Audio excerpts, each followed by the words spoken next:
Heavenly Father, today we put on the full armor to protect us against attack. We put on the belt of truth to protect against lies and deception. We put on the breastplate of righteousness to protect our hearts from the temptations. We put the gospel of peace on our feet to walk in your light, peace, and freedom with the Holy Spirit. We rebuke anxious thoughts. We take up your shield of faith for protection to block and destroy all the darts and threats thrown at us by the enemy. We put on the helmet of salvation to cover our minds and thoughts, reminding us that we are children of a mighty King. We are forgiven, set free, saved by the blood of Jesus. We take up the sword of the Spirit, your living word, that has the power to demolish strongholds and is sharper than any double-edged sword. We come to you, Lord, in prayer daily. In Jesus' name we pray. Amen. What's up, you guys? Welcome to The Imagination. I'm your host, Emma, and this week you are going to hear a special first on this podcast. If you've been following along, you've probably noticed there's an abundance of women and mama bears out there who have bravely come on and shared their testimonies about programming, SRA, family court, human trafficking, and more. But what I haven't yet had the opportunity to feature is a strong male survivor with similar experiences. Don't get me wrong, there have been many prolific male survivors and whistleblowers out there who broke the barriers for survivors and men alike to have a voice in this conversation. From James Casbolt to Paul Bonacci to Matthew Pauly, just to name a few, this movement would not be where it is today without the important voices and testimonies of these brave men who have risked it all to share with us. And this week, I want to add a special name and voice to this short list of incredible male survivors. Introducing Monarch and mind control survivor and whistleblower, voice for the voiceless, survivor ally and advocate, host of Gray Area podcast, owner and founder of Organized Safety, and someone who has already had a tremendous impact on my own life and heart, Gray. When I first met Gray, I was absolutely blown away by the short synopsis of his story he shared, and even more so after hearing the longer version in a future conversation. Every survivor story is a puzzle piece, and Gray's story touched on aspects of this big picture that I knew would serve as valuable and important for all of you listening to hear. But there was something else about Gray that's important that I want all of you to take away today. I fully expected and was prepared to hear about the horrific crimes and abuses that were perpetrated on him as a child. What I wasn't expecting, and what I know he will never give himself the credit he deserves for, was to see with my own eyes the outpouring of support, help, and guidance he gives to survivors one-on-one and within the survivor community, completely behind the scenes, completely free, and completely from his heart. The only thing more inspiring than learning about how Gray defied all the odds his perpetrators set against him with a miraculous journey of awakening and healing is to see how he turned his pain into selfless acts of kindness done in private for complete strangers and into developing meaningful projects for survivors and the survivor community that come straight from the heart. He's been a tremendous support and donor to my podcast and platform as well, and I'm honored to share him with all of you today. What this movement and world truly need are more strong, courageous, and selfless men like Gray. For safety precautions to protect his identity due to the sensitive nature of this expose and information, Gray will be using a voice modification device and will have his camera off. I ask that all of you please give your undivided attention to Gray and grab a pen and paper so you can take some notes. I'm sure you'll be learning a lot of new things today, just as I have. We'll not only be diving into his testimony and upcoming projects you can look forward to, but Gray will also be speaking on some survivor-related topics that we hope give you some additional insight into programming and mind control, abuse from a male's perspective, healing, breaking stigmas and stereotypes, and more. So you guys, without further ado, please enjoy the show and help me in welcoming walking miracle, survivor, overcomer, selfless giver, content creator, authority on all things Monarch and mind control, and my dear friend, Gray. Gray, thank you so much for being here with me today. Wow, thank you for the introduction. That's humbling. It's so awesome to have you on. I know we've been talking about this for a little while, and I'm so excited for my audience to meet you because you're going to have your own podcast, and obviously I want to support those in the community that have supported me and just in general, because it's amazing seeing all these puzzle pieces come together. So for people who aren't familiar with you, I think it's It's amazing how you have broken such a barrier that I have noticed in my own journey through podcasting, that there's really not a lot of men that have come forward. You know, I feel from the education perspective, I've had people like Gary Wayne, Michael Volpe, John Wedger, like I've had very strong men advocates who have come on who are really fighting the good fight on behalf of survivors and giving information away for free, but I haven't met many male survivors, period. And especially people willing to speak out. So I wanted to start with that because I think it's really special and it's something new that you're adding to my platform. And so it's an honor to have you here, and I'd love for you to share maybe what encouraged you to step forward and speak in the first place, and maybe a bit in your experience or just from what you've seen, maybe why there isn't, or why I should say there is a lack of male voices speaking from a survivor perspective. Yeah, absolutely. So I've noticed myself that there does seem to be a shortage of the male voice um, in a positive manner in this arena, and I think part of that, there's a few reasons. I think a large part of that is that there are fewer male subjects or victims or survivors out there when it comes to the actual mind control programming and trauma-based mind control and things of that nature. It seems to be a little bit skewed towards happening to females, and I've seen numbers out there like 75% female and 25% male. Um, I've seen that quoted over the years, but I don't know. In my experience, I think it might even be 90% female and 10% male. But I think I think one of the main problems is when it comes to speaking out and what's going on. There's not that many people, I think, that a lot of males are going to be able to relate to. There's going to be aspects of them being looked at like a perpetrator, um, in which they may have, carried out perpetration, which unfortunately a lot of survivors have at some point, which is just part of the whole process. Um, but yeah, and then it's just, I mean, just to be completely direct about it, for a lot of these males, it's a very good life. It's, you're getting what you want in life as a male a lot of times, and there's not much to be had in trying to speak out and, especially going against the grain.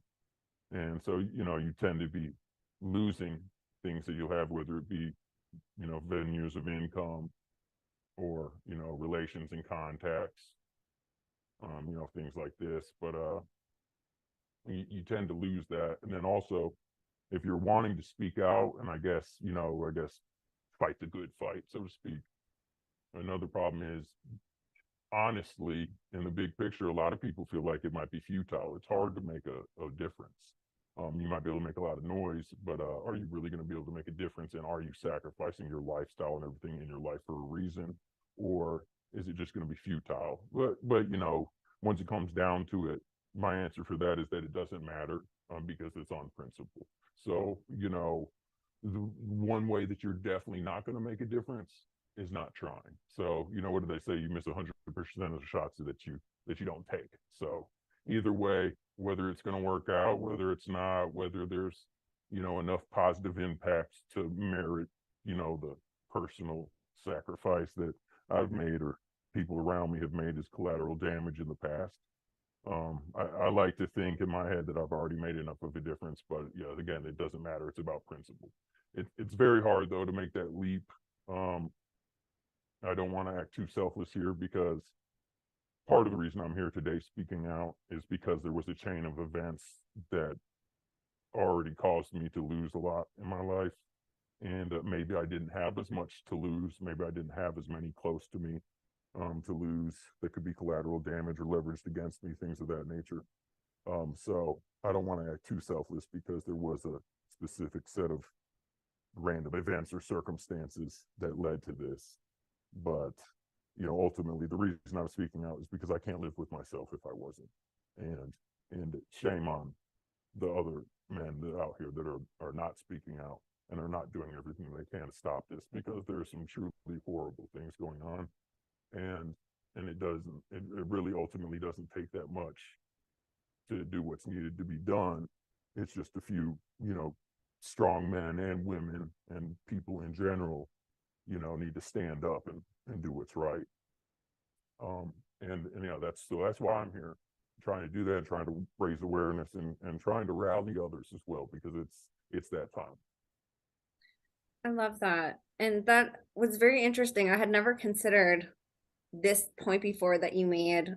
And I want to reiterate it for people listening, because I think maybe it could answer some questions in people's minds too, or just make them think, that 75-25%, and then talking about how men's role in the occult system is very different than women most of the time. Women obviously can be impregnated, so things like breeders, having babies, mothers, that's a pretty big part of these cult systems, is picking out what place everybody goes into. And like you said, it's not that there aren't males that are being abused, but it seems like there's different roles that men play that are more maybe positions of power or leadership, more desirable positions in the cult, if that's even a thing, just a different power structure dynamic. Is that something that you would maybe agree with, or do you have different insight on that aspect of it? Absolutely, 100%. That's just it. There's people, females and males alike, are generally routed, where their aptitude lies, where they're best suited. And naturally, there are different areas. And, one of the main points of not only Monarch as a program, but several mind control and generational and just dissociative programs are ran off generational subjects because of that dissociation is hereditary. And with the females, yes, they tend to be able to, one, they are needed for that breeding. Two, unfortunately, physically can be handled a little bit easier. So it's a different dynamic. And yeah, just generally there is not going into the male female, dynamic or any of this in the big picture, but as far as in these specific networks, there is strictly male roles and strictly female roles as well.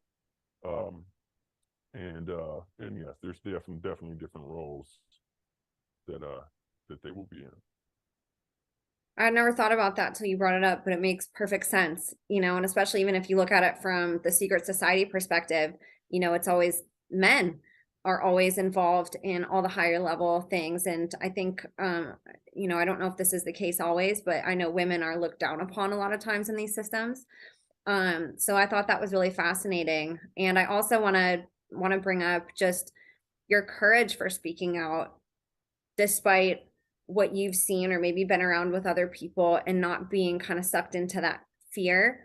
And yes, maybe there are more favorable circumstances sometimes that allow somebody better access to use their voice. I don't know how you couldn't want to talk about it to some degree. And I feel my heart breaks for people who are just holding that in, even if they're not going public with it, to just hoard it inside of them seems so painful. And I love that that's been such a big part of your journey, to come out and actually share with people, knowing what you can risk for it and trying to make that difference and giving people this other perspective. Thanks. Yeah, it's just I mean, there's nothing else to do but try to make the impact that I'm in the position to make. And I just try to transmute the negativity from the situation I'm in into a positive direction. And I try to be the change that I want to see, and I try to encourage that change and encourage other survivors to become empowered, because truly the people come together and the survivors come together. And it's so cliche, but the only thing we have to fear is fear itself. And the only thing that the people that are really running this horrible show that's playing right now. The only thing they have to fear is us not fearing. And that's what it comes down to. And again, it's that time. So here we go. I love it. And I love that just more and more, there's more and more voices popping up and people hearing another survivor and being encouraged to speak out. And I think it's going to take people like you willing to do it first, and that can be scary. That can be something you have to really put a lot of thought behind, and you do risk a lot. But I think as you continue on your journey and even just taking the step and doing a podcast and starting your own podcast, there's going to be a wave of people that want to follow in your footsteps and that don't feel afraid after seeing you succeed in doing it. So I want to commend you for that because I think it's really neat. And like I said, it's an honor having you on, getting to share, because I think once people hear this episode and just wrap their mind around it, they're going to look back and say, gosh, I really haven't heard many stories from men. Like, what's going on? So I appreciate you coming on, and your story is just as incredible as you're speaking out. And I wanted to give you some time as well to introduce yourself to people who maybe don't follow you on Twitter, aren't familiar with your story. And maybe we can start, I'll let you lead the way, but maybe we could go back to the beginning and just start with kind of where your life began, and talk about your family a little bit. Yeah. So yeah, and about me speaking out in general, and starting a blog or starting a podcast or what have you. It's weird for me. It's not necessarily outside my comfort zone, but I don't know how to articulate it other than it seems stupid to me. The whole thing seems stupid. People talking on the internet, all this stuff. I come from a different sort of lifestyle to where it's hard to take things seriously. But unfortunately, this day and age, the battlefield is the internet, is the media, are the podcasts. It's information, and that's really where the major war is. And again, and that's being said because you need to be aware of what you're intaking, but also because you should know you have the same power that anybody has. This is a level battlefield. That's the one thing that people need to realize. It's information warfare, but you can, make the same effect that someone else could. So it's, you're equipped with the same weapons most people are. So we all need to, take part in this and, try to ensure that we protect our people here because things are out of control. So Yes, I, that was I guess, one of the things for me, like with podcasting. I'd never done it before. I still feel super new at it, but I thought maybe my obvious greenness and amateurness to this could maybe inspire people to be like, oh, look, like she did it, and she's not a professional speaker, she doesn't have some crazy studio. I think that's also really inspiring that you thought of it the same way and wanted to just jump in because it was something that was speaking on your heart, versus thinking about, well, what is everybody going to think of me? Because those thoughts obviously go through our head. Like it's hard to put yourself out there. It was a really difficult thing for me whenever I did it, and like the repercussions of it were huge in my life, but at the same time, I think when you have the courage to do something and do it the most perfect you can, but not perfect even, I think it helps encourage people to say, oh, well, if they did it, I can. absolutely. And before I get into my story real quick, I do want to take the time to absolutely commend you for all the work you've done. And I don't know that people realize really how selfless it is of you. For you to come as an outsider and put your life on the line, you're putting it on the chopping block, your employment, your relations with, I'm sure with, I mean, of course, I only know so much about you, but just when you get into these sort of things that are, that are villainized or, highly taboo, family can even look at people different, and, friends, and obviously employment, just across the board. So it's just amazing seeing people like you speak out. And again, I'm on the internet, typing away, searching keywords for mind control and survivors and SRA and DID and mind control and, everything, right? And I'm seeing what's out there, and then I'm seeing these shows like yours. And again, it's just amazing because a lot of people you know, it's a lot of people don't just jump into this world because it's a lot to deal with and there's not often much to gain. So seeing people like you speaking out when people like me and, you know, it's not that you're a weak woman by any means, but seeing that people like you are out here making a dent in this when strong men that, you know, have serious funds and, you know, or, you know, have combat experience and this and that, or, and they have been in the middle of things aren't. It just, you just, it's really like it's just a come to moment. And you have to look at yourself in the mirror and you have to look at the rest of the world and say, well, what's really going on now? Like, it's, you know, this is ridiculous. So, so yeah, it's, you know, that's why it's time to speak out and just thank you again, because it's just you've really inspired me. And you know, seeing someone just selflessly throwing themselves out there into this because it's, you know, such a serious cause and just caring.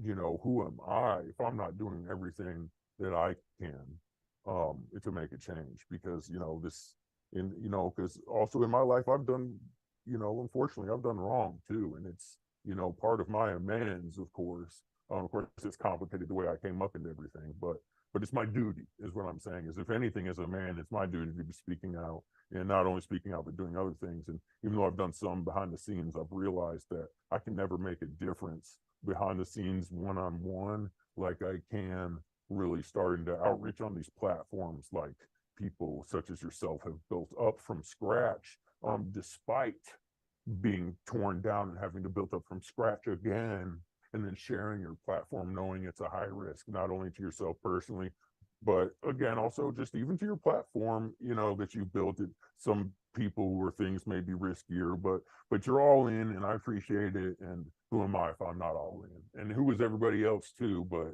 i'll try not to I'll try to keep it positive and not shame, you know, the weak men out here hiding in the shadows and, you know, selfishly counting their pesos. But anyways, I appreciate that. That means a lot coming from you, truly. And I mean, I feel like I have the easy job. It's not easy hearing these stories, but I didn't have to live it, you know, and I felt the same passion in my heart that you do, where it's like, gosh, if they experienced it and they're out talking about it, why can't I just listen and help assist the conversation in some way that I'm capable of? And I think we're both good examples of getting around boundaries. You know, it's like, look at you, like you have so much to risk, and you've even mentioned reasons why it's so much harder for a male to come forth, and even just anybody, you know, when you have a certain lifestyle, when you have a job or you have this normalcy in your social life, and then you come out and talk about this stuff, it can take a big toll on your life if people close to you or even just associated with you find out that you're talking about it. And I love how you've gotten around some of those boundaries, and instead of feeling helpless, like, oh my gosh, you know, what if people find out? I need to just stay quiet. You went out and invested in a whole studio and all this equipment to assist you to be able to do this without people knowing who you are physically and actually hearing your voice. And so I want to commend you for that, because I hope that that also inspires people to think about their own resources. If they're scared of speaking out, there's ways that you can do it and nobody has to know it's you. You know, you can still have your place in this, even if it's not maybe the way I'm doing it or somebody else. So I want to commend you on that too, because I think it's awesome how you've figured out ways to be the safest that you can while still being able to educate and share with people. it, and there is and there is a variety of things you can do on a spectrum that's proactive, not only to allow yourself to heal and to express, but little things you can do proactively, you know, help the good fight. And, you know, I'm sorry if fight is, you know, a little bit too aggressive of a word, but that's, you know, but we are in a battle.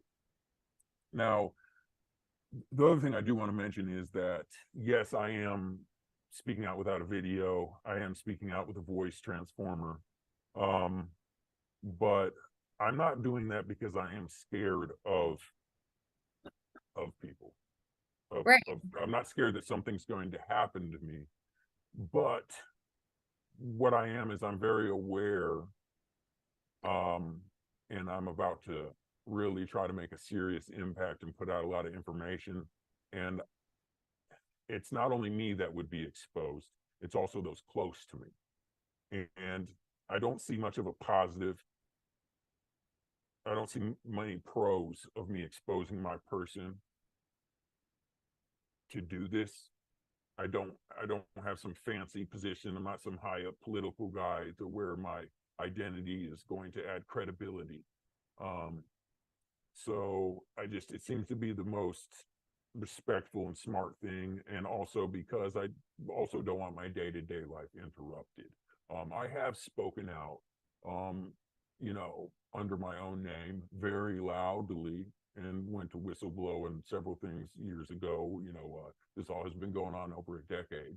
I'll get into that into my story, but long story short, it's best for me to remain anonymous as I navigate these next points here, kind of raising up the movement, organized safety, that I had started a long time ago, and I'm bringing public now, and then some other things. So I just won't want to make it clear. I'm not scared of these people. These people aren't scary.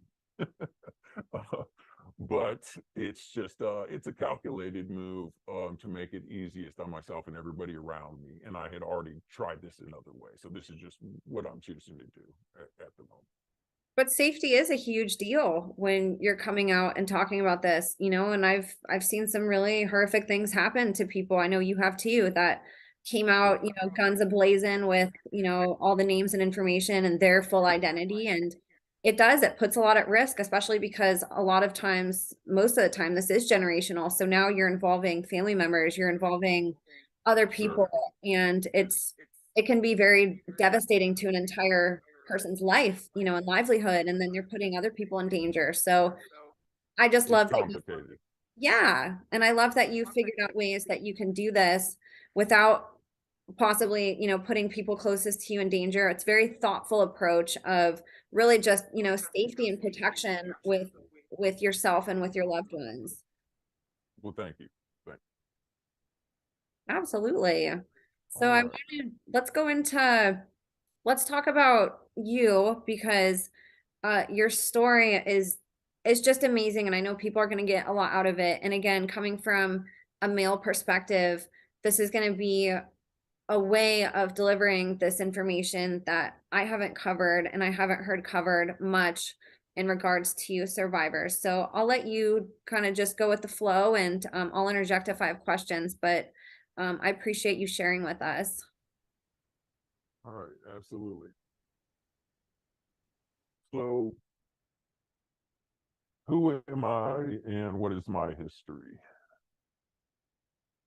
I wouldn't know really what to call myself, and I don't like these titles, and I hear a lot of this, so I'm going to kind of stay away from that and really just kind of go into it.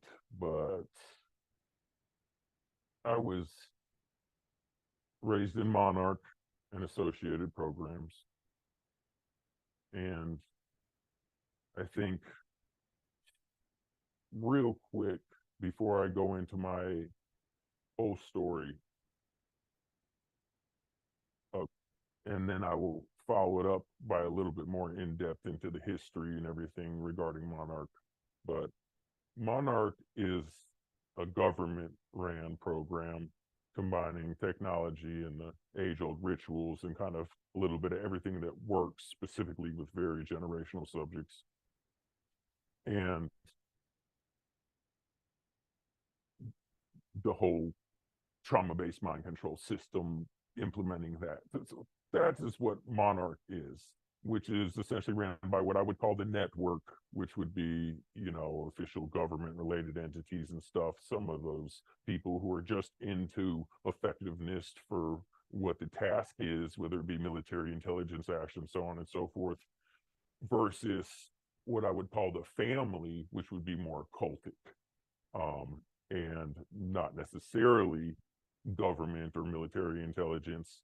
However, lots of members of the family cult, which are believers, will be in military intelligence and government positions. But some people in military intelligence and government may not be believers and may not actually be a part of the family. So let me just make that clear. When I'm going into the network, I'm mainly talking about Monarch or government, contractor, stuff like this. When I'm talking about family cult, I'm talking about family cult. Okay. So going into my heritage, my father was born in New York, and some of his genealogy would be Irish and Celtic heritage. And he had a military father who was an air engineer in World War II and was around, during the fall and all of that. And my father was raised a martial artist and went on to train police officers and military, so on and so forth. And he was a motorcycle and car racer, including in NASCAR, and had some serious injuries, ending his career early, and had some bad experimental back surgery and was put in a wheelchair through my childhood. Now, my mother was born in Chicago to a Jewish family, Russian Jewish, and she would tell all her kids, that she was abused by her father, who was in World War II as well. And he would come in the room in the middle of the night physically and sexually abuse her and her sisters. And she would also tell us all about how people would come in from the temple and lay her down and weird rituals. So that was my mother's known history to the whole family, to where my father's known history was like I had just said. So before I was born, my parents were traveling around the United States and hitchhiking nationwide. They were con artists, scam artists, and they would do high-profile scams and things of that nature. And then they eventually also went into the pornography industry and, were verging on porn star status.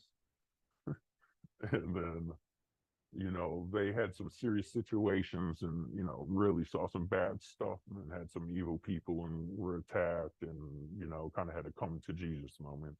And they eventually went back to my father's hometown in New York and decided to settle a family. And oddly enough, they decided to become Jehovah's Witnesses, which was a stark contrast to how they had lived life. But I guess they had seen some bad stuff researching, and for whatever reason, they ended up landing on Jehovah's Witnesses, which the reason was through my father's family, apparently. But either way, that's where they settled. So I was born in the mid 80s. I may be slightly younger than some survivors I've noticed, and we'll get into that a little bit. But so I was born in the mid 80s, poor family, welfare, Salvation Army, clothes and shoes that didn't fit, very ostracized from society. In addition, I was a Jehovah's Witness, which is a very strict one of these religions. You're going to church four times, maybe 5 times a week. Also doing door-to-door service. You're not allowed to hang out with any non-Jehovah's Witnesses. You're not celebrating anything, Christmas, anything like that. It's all pagan. Birthdays, anything at all. Jehovah's Witnesses even go as far to not accept blood transfusions, and they have a card that they carry with them in their wallet, for example. Oh, wow.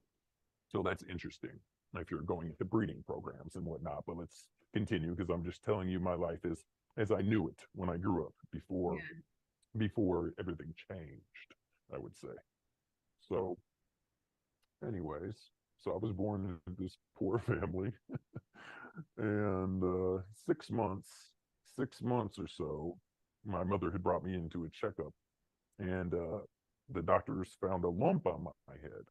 And it was very odd. My mother was surprised and embarrassed she hadn't noticed it, because it was quite large. So I was taken for testing and eventually surgery.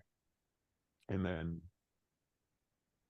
and it's important to mention, the surgery was before fontanelle closure, which is when the skull plates grow together on a child. So, there was open access to my brain. So anyways, they did some surgery, removed the lump.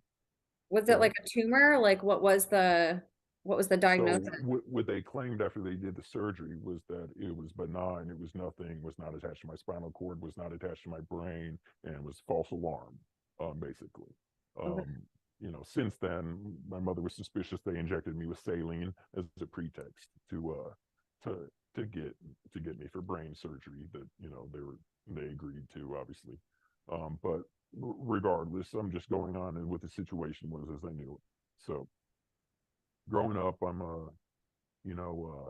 about five, and and we come home from church one night, and they had just talked about molestation at church, and we had just come back from Chicago, which was my mother's hometown, and we had visited her parents. It was the first time ever, and so I remembered when we visited them that basically in the middle of the night, there was contact with her father, which already had been known to beat and molest his own daughters. So anyways, I disclosed this, and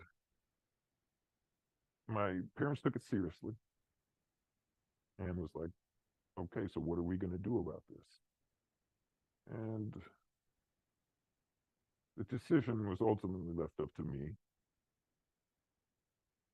And I understood he was already old. And what good would it do dredging that up? And he's so old, and then there's a family bickering in court and this and that. And I don't know how I understood all these things when I was young. They kind of were laid out for me, but I was intelligent for how old I was, and I chose not to pursue this. We basically cut them off, and that was it. That's a big responsibility to put on such a young child's shoulders too, to choose that. I would agree. Not going into too much now, but there was stair step grooming to be encouraged not to pursue problems, which is, standard MO for, trauma based grooming, politic activity. Anyways, so fast forward, and, early in on Jehovah's Witness meetings, there's a separate room for the kids, daycare stuff, videos, cool stuff, color shapes, stuff like that, educational stuff. Then eventually I get moved in, and I'm going into the main room, and eventually I'm being taught to give speeches and stuff young, and we're in pretty high regard with the Jehovah's Witnesses. We're in high regard in the congregation, and we are in a very small town in upstate New York on the edge of the Adirondack Mountains, and it's a very small town. So, anyways, going on into school, and I am in GATE, Gifted and Talented Education, and I'm in the Jacob Javits GATE, because there's two different types of GATE classes, and one is funded by the Jacob Javits National Defense Education Act, but not going into that. So come 94, I'm in second grade, and near the end of the year in 94, all of a sudden one day, I will not go to school. I'm kicking and screaming, and they take me to the doctor. The doctor says I have school phobia, which is branching off from agoraphobia. And apparently I developed it one day, overnight. Before then, even for kindergarten, at kindergarten, I was fighting my mother not to even come to the bus stop with me. That was at least 1/8 of a mile and probably a quarter mile from my house. But I would not even let her come to the bus stop with me, which she did, of course, on my first day of kindergarten. But I did not even want her coming because that's how independent I was. Okay, so anyways, 94, it's, the end of the year, and I won't go back to school. I get diagnosed with school phobia, and I also have horrible twitches, to where like my neck's so cricking. I'm like rubbing my head against my shoulder, and like, my neck, it's like all bad. I'm like all twitchy and fidgety, and It just like to a serious extreme, a very serious extreme. It's unacceptable. So, anyways, I was pulled from school. It was so bad I never went back to school. Never went back to school.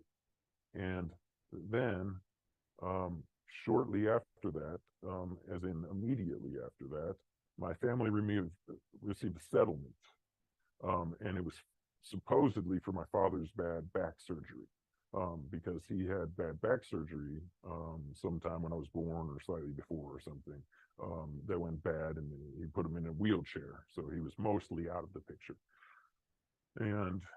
And so we got that moved to Tennessee, to Nashville, Tennessee, and this is right after I turned 8. So now we're in Nashville, Tennessee, and the first thing that happens is my father basically gets out of the picture. He gets to Nashville, Tennessee. He's out of a wheelchair all of a sudden. And once we got some money, I guess. And yeah, so he's addicted to, like, drugs. And then so he's gone out of the picture. And, my older people are kind of out of there. And then it's basically me and my brother living with my mother, and my mother goes into escorting and prostitution and things like that because she had, been in the sex work industry before. So she's doing that, and also like cleaning houses and stuff. She's absolutely hustling. This is, she's a go-getter and taking care of her children. So, anyways, I start getting into trouble. Okay, my family split up. I'm already come from a poor place, kind of rough, and now single mother into prostitution and escorting. Dad's off addicted to drugs. I'm getting in trouble, right? Stereotypical stuff, makes sense. So, anyways, I was 10 by now, young, and I get in trouble. I had lived in an apartment complex across from the Jewish Community Center, JCC. So my mother had also done contract work for the JCC, and she was cleaning stuff and working under their coach, basically just doing whatever odd jobs. And what happened was I got sent to camp there. I don't remember the camp. I, apparently wouldn't go back after one night. And then I got accused of stealing the radio equipment from the camp cabin. And I was 10. I might have been 11, 10 or 11, no older. So, anyways, basically, long story short, they agree not to call the cops if I do community service, and it was going to be 100 hours community service. And you have the main guy, the administrator, maybe, I'm not sure what the official title is, the JCC, and then you have the person under him was the head coach, but it was really a groundskeeper. I'm not exactly sure of what the title was, but so I was basically working under him, whatever he wanted, which was the same thing my mother was doing, which is funny, kind of funny. Anyways, so go through that for some time, and he was kind of looking out for me and my younger brother, and then got us hooked up with these video games they had at their brand new Aleph Bet school that they had built there, and we were using their advanced machinery to play these cool educational games, and then they had all sorts of cool stuff that we were into. And anyways, I'm growing up, and I'm getting into the streets pretty quick. Where was I, 10, 11? I got in trouble for that radio equipment. God, then there was breaking, entering in houses. I wasn't arrested by police, but there were some house robberies and stuff in the apartment complex, things like that. Started really getting into it as a kid. And, then I'm getting into kind of street activity and selling drugs, mostly weed, but, got into other stuff. So by this time, I had also been kicked out of school for a firearm. So yes, I was in 6th grade, the end of 5th grade year, and I got caught with a firearm. So, and that was expunged from my record under the Youth Drug-Free Program Act. Anyways, so then we are getting to, school wasn't working out because in 2nd grade, ever since New York, I was pulled from school. I went a few times since then, but I was getting in fights. There was problems. I was also very small for my age because something about whatever happened right when I got pulled from school in New York, when I had school phobia, was I stopped growing, and I had not grown at all since that happened at all. I mean, at all. I had not grown. So I was by now like 12, something like that, right? 12, 13, or Wow. something, maybe 14 by now.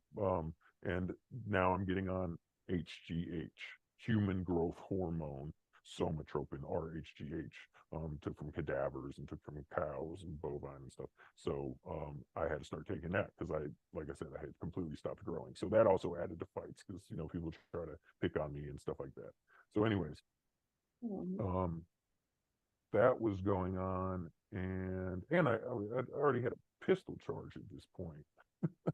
Do you remember why the doctor said, did they give some official excuse or diagnosis why you just would stop growing? Was there some cover story for that you remember?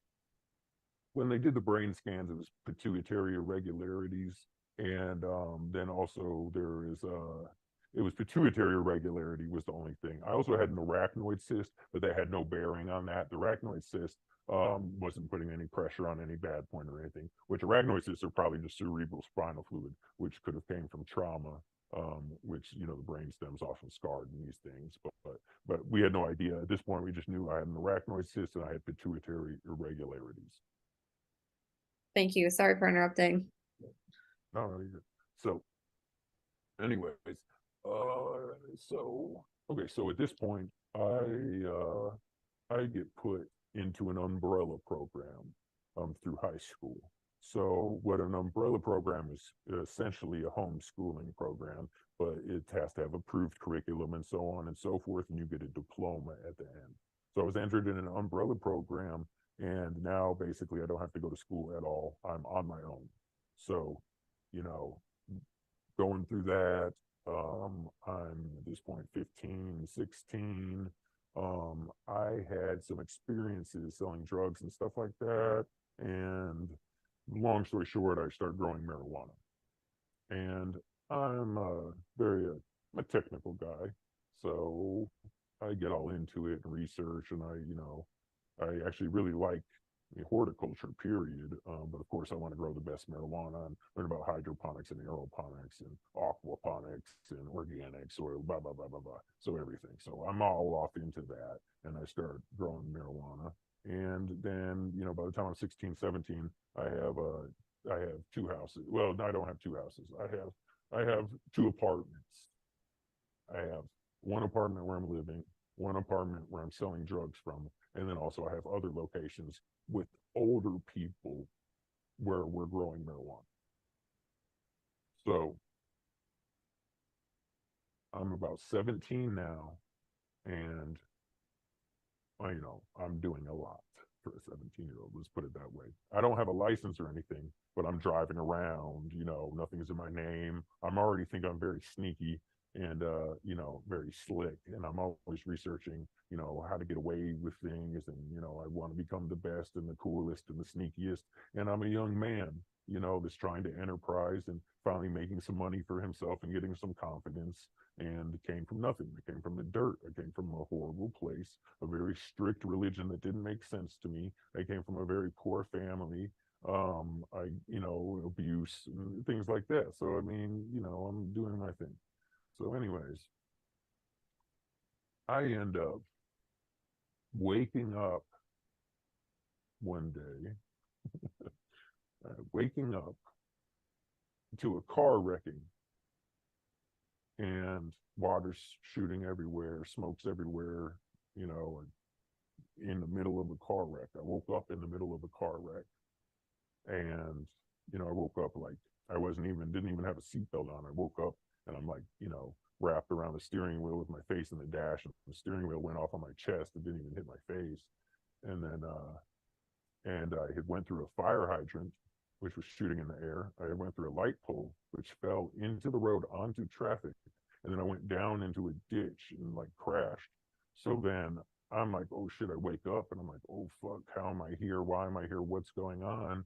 And I always had a firearm with me at that point because, I'm whatever you want to call it in the streets. I'm, whatever, I'm into stuff, whatever you want to call it. So I'm trying to like grab that, and then I, want to get anything that's identifying out of the car. And I had just woke up, so I wasn't sure. So then a cop's coming, and I try to get out of there. And, you know, I end up getting into a chase and get tackled. Blah, blah, blah. Long story short, I got arrested with a handgun and with black talons, which are bulletproof, penetrating ammunition rounds. You know, so I'm locked up, and I'm 17. I get locked up with that, and they couldn't see, you know, already that I had expunged stuff from before, because when it's expunged, it is legitimately expunged. So, anyways, you know, there's only a mandatory minimum 30 days, by the way, for a pistol charge. I'm not a felon at this point. I'm a juvenile. It's only mandatory minimum 30 days, and they're handing 30 days out like candy. So everybody in juvenile, it's actually a crazy scene in juvenile. It's scary to see what's going on, you know. But yeah, you know, half the people in there are in there in pistol charges. So, anyways, you know, I get put on state custody. Okay, so I get put on state custody until I'm about 19. And then I get off state custody on 19, and instantly I'm back to when I was already doing this. But when I was on state custody, I actually had to move in temporarily with my mother. They let my mother be my guardian, even though I was on state custody. That's just how it worked. So, anyways, I get off that. I get my own place. I'm heavy into it, growing marijuana again. I'm 19. So I'm 19. I finally can get my legitimate legal license. I get my license, and boom, I'm off to the races. Okay. So I'm 19. I instantly start enterprising hugely. I had learned all about the court system. I had learned about the laws, what different laws have different charges. I had networked in that respect. I learned a lot, and I was prepared. I was prepared to do what I had to do next. And what I did next was I started to get a bunch of grow houses. This is what I was into. And I took a college private investigator course from the best one in the nation that I could find, which was in California, Art Castle. And I learned that. And then I was, you know, pursuing information and learning, creating fake identities, and basically renting places that were not in my name and were not attached to me, and then turning them into marijuana grow houses and using that. At this point, I had been rather deep in the criminal activity, and I had friends that were selling, you know, kilograms of cocaine, and, you know, was working around, you know, some narco cartel Mexican people like that. We didn't call it anything narco cartel back then, but you know, I was around heavy drug trafficking, and also some human trafficking, which I already did not like, to say the least, because I came up with my mother in trafficking and had some bad experiences from that naturally. So I already had a bad taste in my mouth when it came to that, and was not for exploiting women, whether it be from status, power, fear, violence, anything like that. It's not, you know, I had no respect for that. That was never my thing. So, anyways, I knew the laws, and I knew that I could make a lot more from growing marijuana and selling it than I could even trafficking cocaine, at least at the level I was at. But the other thing was that even if I got in trouble with the way I was trafficking, according to the marijuana laws, you can make sure you have a very low sentence. For example, you know, you may need 500 pounds to get to a class D felony instead of E, which would be if you're a new offender, which would, you know, class E is just 1 to 3 years. It's really 1 to 15, but 1 to 3.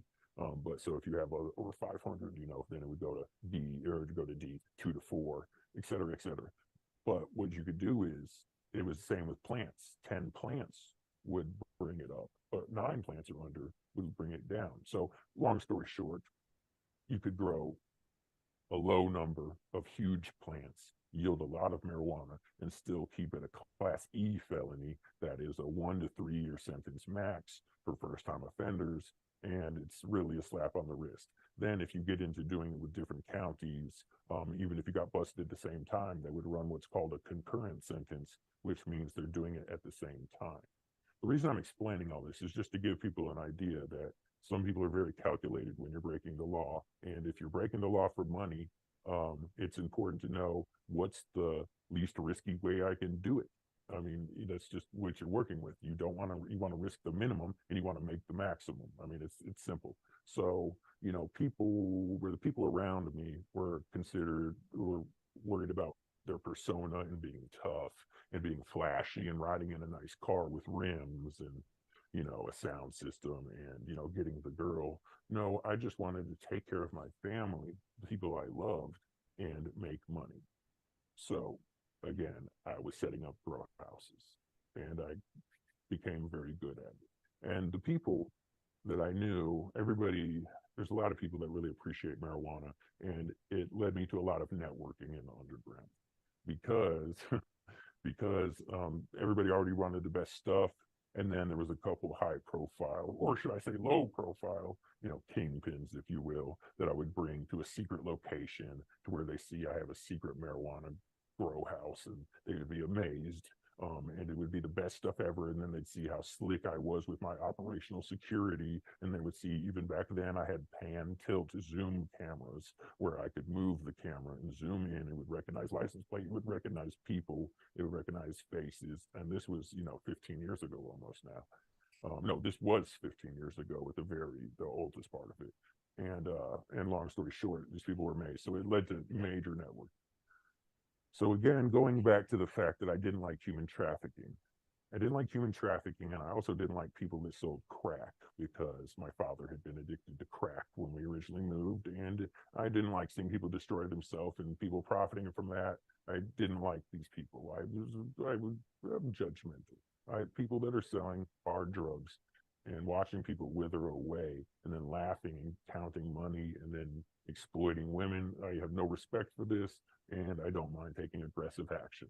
And I did get into vigilante action. And at first it started off with things like robbing rival drug dealers of, you know, my associates. But then it just went into justifying anybody as being bad to rob them, you know, for, you know, the money and everything like that, but also a little bit for the thrill, I'll be honest.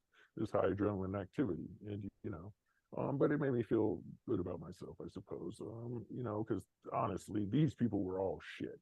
And I, you know, I'm sure you've gathered by now I'm not perfect, but I've changed a lot since then. I'm just telling you the story like I was living it, and you'll see where, you know, things change.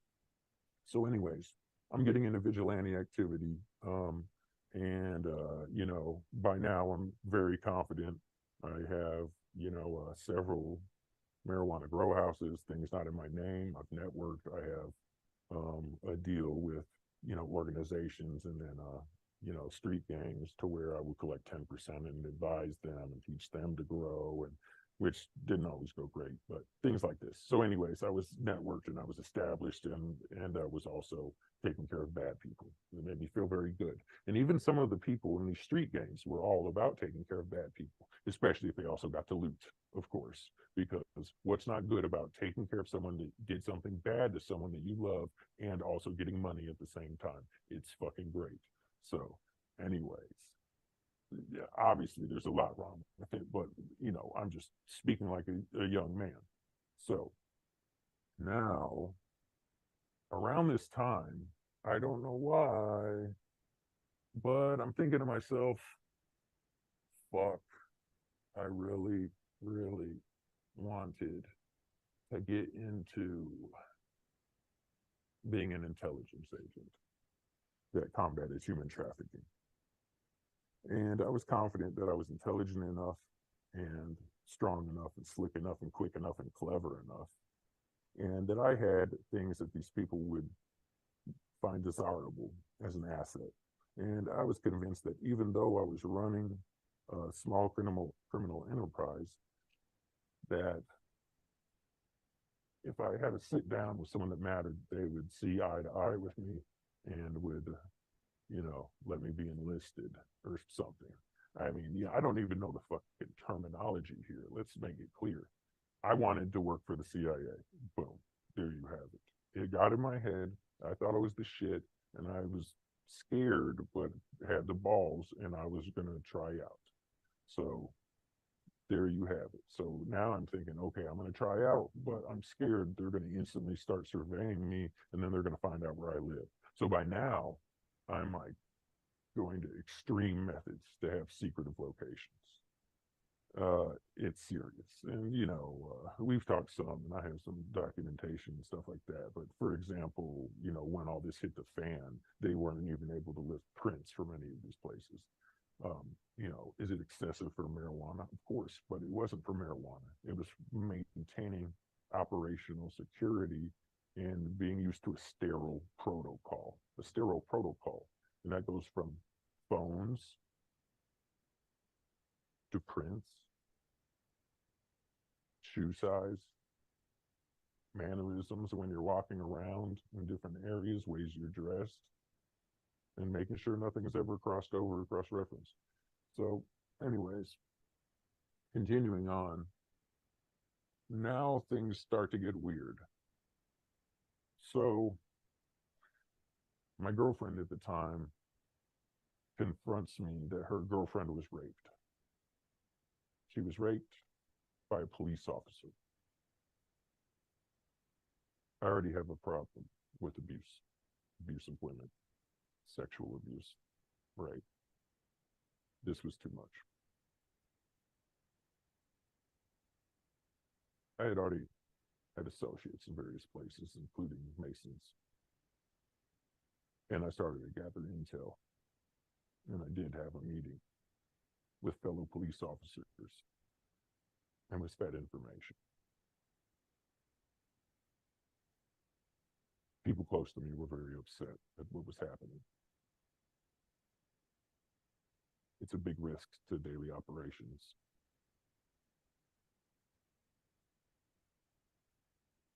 For me to get into a personal matter, because with people I worked with, this was a personal matter.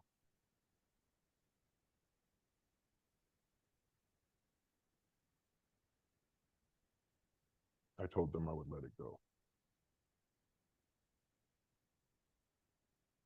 A few days later, I received a call from my girlfriend. He advised me that her friend's rapist had committed suicide. She asked me if I did it.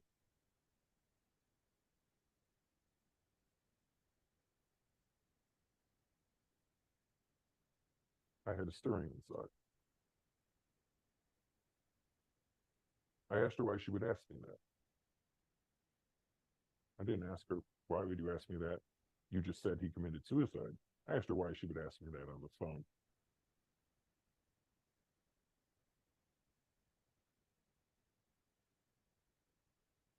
I was having stirring inside, and it raised serious questions. I started to wonder if I was paranoid schizophrenic because other things started happening. I started hearing my conscience or a train of thought, and when I looked it up, it seemed like I was experiencing some symptoms of paranoid schizophrenia.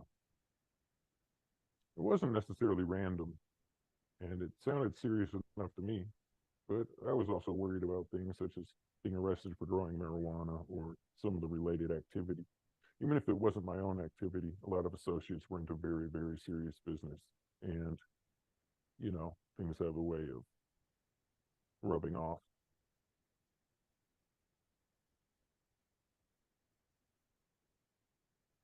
So,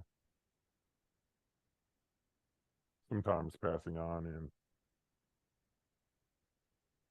until now, I had mainly just smoked marijuana, but I had been training hard and was under a lot of stress with everything else going on. And I was worried about my own lifestyle and marijuana network being in jeopardy. And I started using pills and other drugs, mainly pills, but that's enough. Opiates, barbiturates, which are rare nowadays, and of course,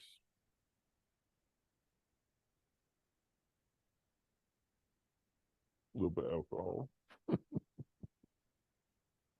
So, started getting a little out of control.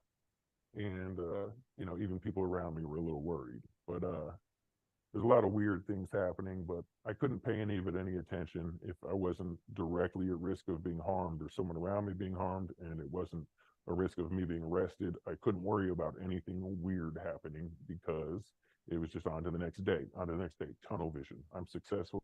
I want to go on. Boom. So all of a sudden I get the idea that now what I need to do is I need to find out how people get legal protection. I mean, what are you going to do if you're worried about getting in trouble, right? So anyways, that wasn't it. Long story short, though, I find, okay, so where are the dirty cops at? Where I know there's going to be dirty cops at? And the answer to that was easy for me because I had been advised that police officers were running the strip clubs in Nashville, specifically back then, which I don't know if, maybe this will want to get, I don't know what affects what terms, but so that was, ran by a dirty cop. And then there was also, that wasn't actually ran by a cop that I knew of, but there was a lot involved. So then there was some other activity involved around that I had heard of, but I didn't like that sort of thing and I avoided it. So anyways, now it's time for me to network with them, and I want to see how it all goes and, see what I can do. I'm still expanding my enterprise, but then I knew it was time to kind of step it up. And the next step of what I was doing was making some serious connections into the political and legal world. So I decided to go to the strip club, which again, I despise these places. So I get there and I had a specific outfit that I knew I had to wear. And I even called it my strip club outfit to my friends, which I don't have many friends, let me be clear, but I had a couple of close associates and only a couple. So I get to the strip club and I walk in and they ask me, "What's your name?" And in that moment, I felt the same stirring in my stomach that I felt when I heard about my girlfriend's friend's rapist committing suicide. I had an inner stirring, and I knew what I had to say instantly. And I told them my name was Gray. And they looked at me and said that they understand and walked me to the back room. I'm thinking in my head at this point, holy shit, I guess the password on my first fucking time. What the fuck? I can't even believe it. I'm fucking good. And I knew I had it. And I knew it was serious business. But I'm also just thinking that I somehow guessed some secret fucking code to be taken to the back room. I can't explain why that made sense, but it made sense to me in the moment. I told them I was Gray. I have felt like I was lying, but knew that's what I had to say, and also somehow at the same time thought I had guessed the right word. That's just what was going through my head. So we get back there and it's serious business talk. And, they were expecting whoever they thought I was. And it's serious, serious business, the type that, is permanent. So I'm going along with it. And basically it's a lot of short answers, letting them talk. Okay. So, not to go into that, but so I'm collecting the information. I get it. And I said, okay. All right. So, that's that. And I'm thinking to myself, holy fuck and shit. And so I go and I was sent to the other club. And part of the assignment was to bring someone home, or, make exit with them through, essentially bring them home. I guess it wouldn't matter. It's not like my home is legally my home anyways at this point, but, so I get there and instantly I order one of the people to go home with my friend. And it seems like they were expecting me. I don't know. It's a little bit weird. And then I have someone else coming with me, but, they're informed they have to be blindfolded at first and so on and so forth. And there was a protocol. So anyways, as soon as we start driving, this lady breaks down and she's basically asked me if, you know, if this is about something. Long story short, she had given a politician an STD. So I wasn't even sure exactly, without going into what the orders were, I wasn't exactly sure what was going to happen. Was I being willfully ignorant? Was I being a piece of shit? Yes. It's how did I get there? It's on the way here. There was already things that I was involved with. I got stair-stepped into, slowly creating blackmail against myself. And I find myself here, and this is the next major step. And it's not agreeing with me by a long shot. Let me be clear. This is not happening. That situation, fast forward.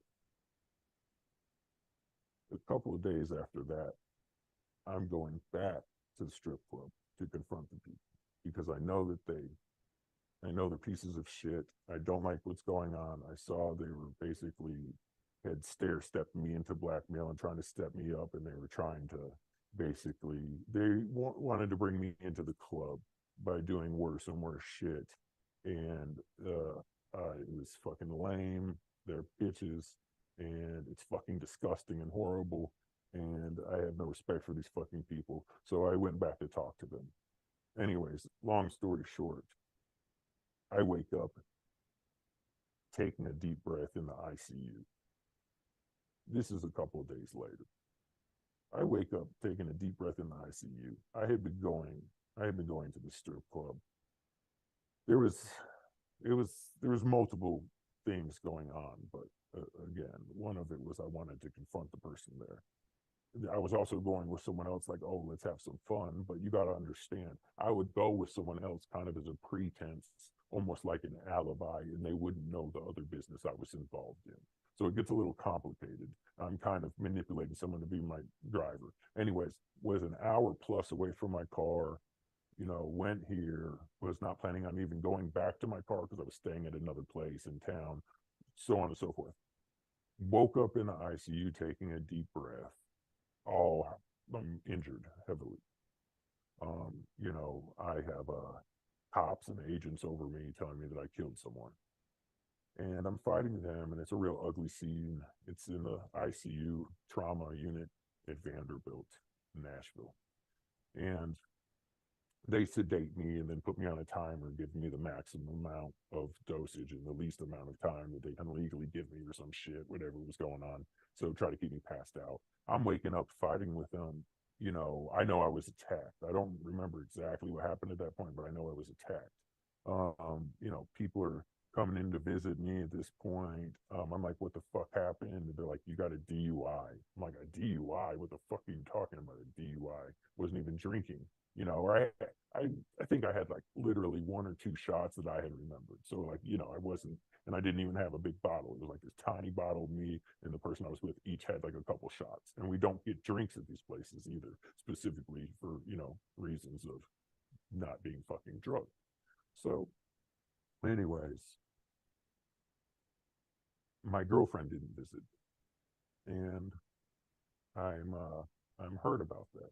And I asked her, hey, what the fuck's going on? I finally get in touch with her, and she's like, do you remember calling me? And I'm like, oh fuck. And then when she said that, I did remember calling her. And when things were going bad that night, I called her in the middle of the night and warned her who I was and what I was involved with and what was going to happen more than likely. And unfortunately, then I woke up in the hospital, and it scared her.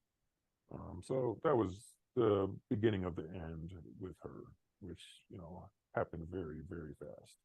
So I start getting suspicious of people around me, and I know that I'm in deep with someone. I know I was set up. I know I got set up to be killed.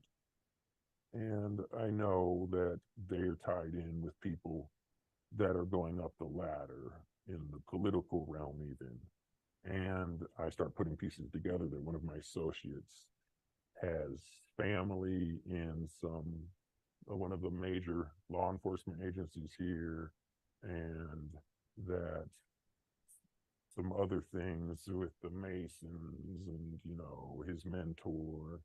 And I'm putting it together, and I know I've been set up. I'm not exactly sure of who set me up or why or what, but I know that I'm in deep. I was already talking to the intelligence agency that I was trying out for. I'm not sure if that's tied in. I didn't know what was going on, but I knew that I had, you know, a half dozen, no, I had about a dozen actually, sorry, broken bones, and was very hurt, and, you know, it was getting set up.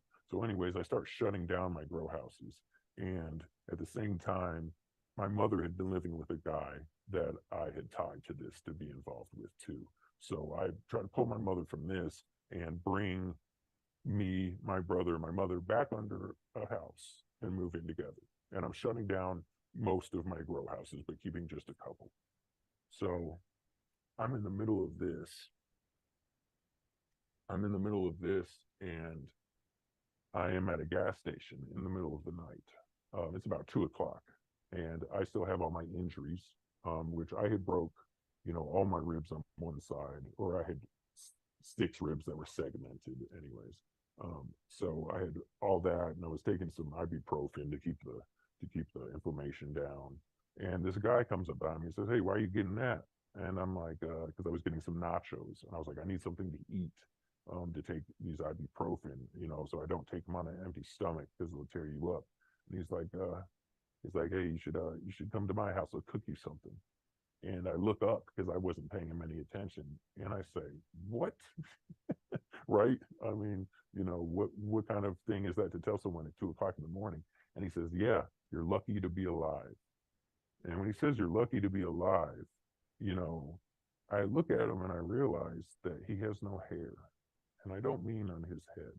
I mean, this guy had no hair on his whole body. And I recognized him. I recognized him as a man that had been pointed out to me as an intelligence officer years prior by the person that my mother was seeing whenever we had moved into that house when I was younger. And so I told him to back up, and then I wasn't interested. And he made an advance and then gave me a final warning that I was causing a lot of trouble and that we should talk.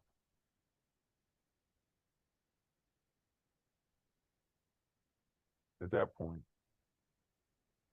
it wasn't long. I'm servicing one of my grow houses, riding in a politician's family member's car. And when I come out of the grow house, I'm surrounded by police and arrested.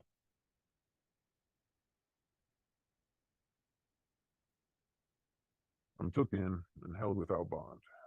And obviously, I'm not interested in talking, so there are no interviews. But they keep going, and federal agents come and tell me they're looking at me for various charges, conspiracies, money laundering related charges, things like that. They ended up getting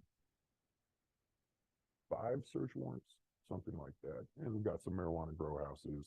Even searched a politician family member's house, but it had been emptied, as is noted on the motion of discovery. And long story short, now I am sitting for the marijuana grow houses. So now what happens is when you're arrested, there's a various process, and then eventually you get what's called a motion of discovery, which is where you see the evidence that they have on you that will be brought before you in trial if you can't make a deal before then, which would be a plea bargain generally. So what happens here is that it was an anonymous tip, which doesn't tell us anything, but of course an anonymous tip sure sounds, you know, right. And and that was about it. So it was an anonymous tip, you know, all this blah blah blah. Long story short, I wasn't on the search warrant. and neither were the keys in my pocket. They just had a search warrant for a random house that they had a tip on. So they had illegally seized my keys because they could not make entry into the house. And they opened the house with my keys. Come to it, we filed motions to suppress evidence, and the keys were illegal search and seizure, violating the Fourth Amendment, right? And then this led to what's called the fruit of the poisonous tree doctrine, which means anything that was stemming from an illegal search or seizure is not admissible in of itself. It's called fruit of the poisonous tree. So that's a big thing when you get into criminal defense. So anyways, it looked like I was going to beat the whole thing because they did not have my fingerprints there. I was a handyman officially, and all my keys were just from different handyman jobs that I would just go by. I wouldn't ask questions. It's none of my business. I was merely doing my job and going from place to place. They had also searched 5 houses and claimed that they had found all of them entered into a GPS in the vehicle I was in. But we did an electronic forensic discovery, which went in and had a certified expert check the time date stamps that were on all of the addresses. And they found that the time date stamps were after the seizure, meaning that law enforcement entered the addresses into the unit and did not find them from the unit. So it looks like I was beating the whole case. But then it gets a little worse, of course. All of a sudden, they want to charge family with conspiracy. They have a new statement against, against a co-defendant that's on me for, supposedly supplying weapons, this and that. Another statement against my mother, blah, blah, blah, blah, blah. So long story short, I go to plead guilty so they won't charge people. I get some time and I am out on bond and I am on house arrest and a lot of different, related stipulations. So this is when it all comes to. I'm on house arrest and this is for the first time I had ever been clean to where I'm not constantly just, just absolutely obliterated. I never was too crazy of a drinker, but I was taking plenty of pills and doing different drugs, and it was a mess. And Xanax and just everything, and just really, really bad. I mean, I could never face the past because the past was horrible. So I mean, this is what a lot of drug addicts come from trauma. It's more than I think most people realize. So anyways, I'm on this house arrest and, I have all this crap going on with the lawyers and, some weird stuff's going on. But anyways, so I'm on this house arrest and it's coming up on my 25th birthday. And the thing is growing up poor on welfare, I mentioned I had, known I was abused by my mother's father when we visited him. So just having been sexually molested as a male and growing up poor and under a strict religion where I didn't have many friends, it wasn't a great thing to look back at. And I actually never thought back to my childhood ever. I mean, ever. Sure, maybe once or twice, but I wasn't like really thinking back and like, thinking about it.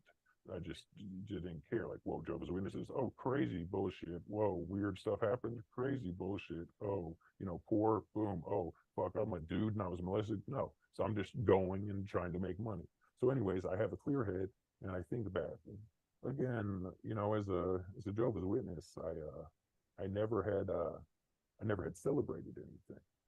So anyways, I'm coming up on my 25th birthday and I was just thinking, like, oh, when was the last time I celebrated my birthday? Maybe I'll take some deep breaths and take a moment to just try to like appreciate life. Because it was a pretty low point. I was on house arrest. I had lost everything. It was like just, it was stressful. And I was still facing a lot of time too. You got to understand. At one point I was facing like 30 years. So, I mean, because there was also weapons and things involved, unfortunately. It was a whole mess. So long story short, I turned 25. I think back when was the last time I celebrated a birthday. And with that triggered a sequence that changed my life. And what happened was, I remembered my birthday when I turned 8. And as I mentioned, when I was 8, I got pulled from school with a sudden case of school phobia. So there was a major event. And, you know, that's the type of thing I might delve into sometime. But the long story short was, it was an extremely intensive event that that caused me basically to have a near-death experience, kind of like a life review situation, you know. And what happened was, when I thought back to it, somehow it unlocked something in my brain.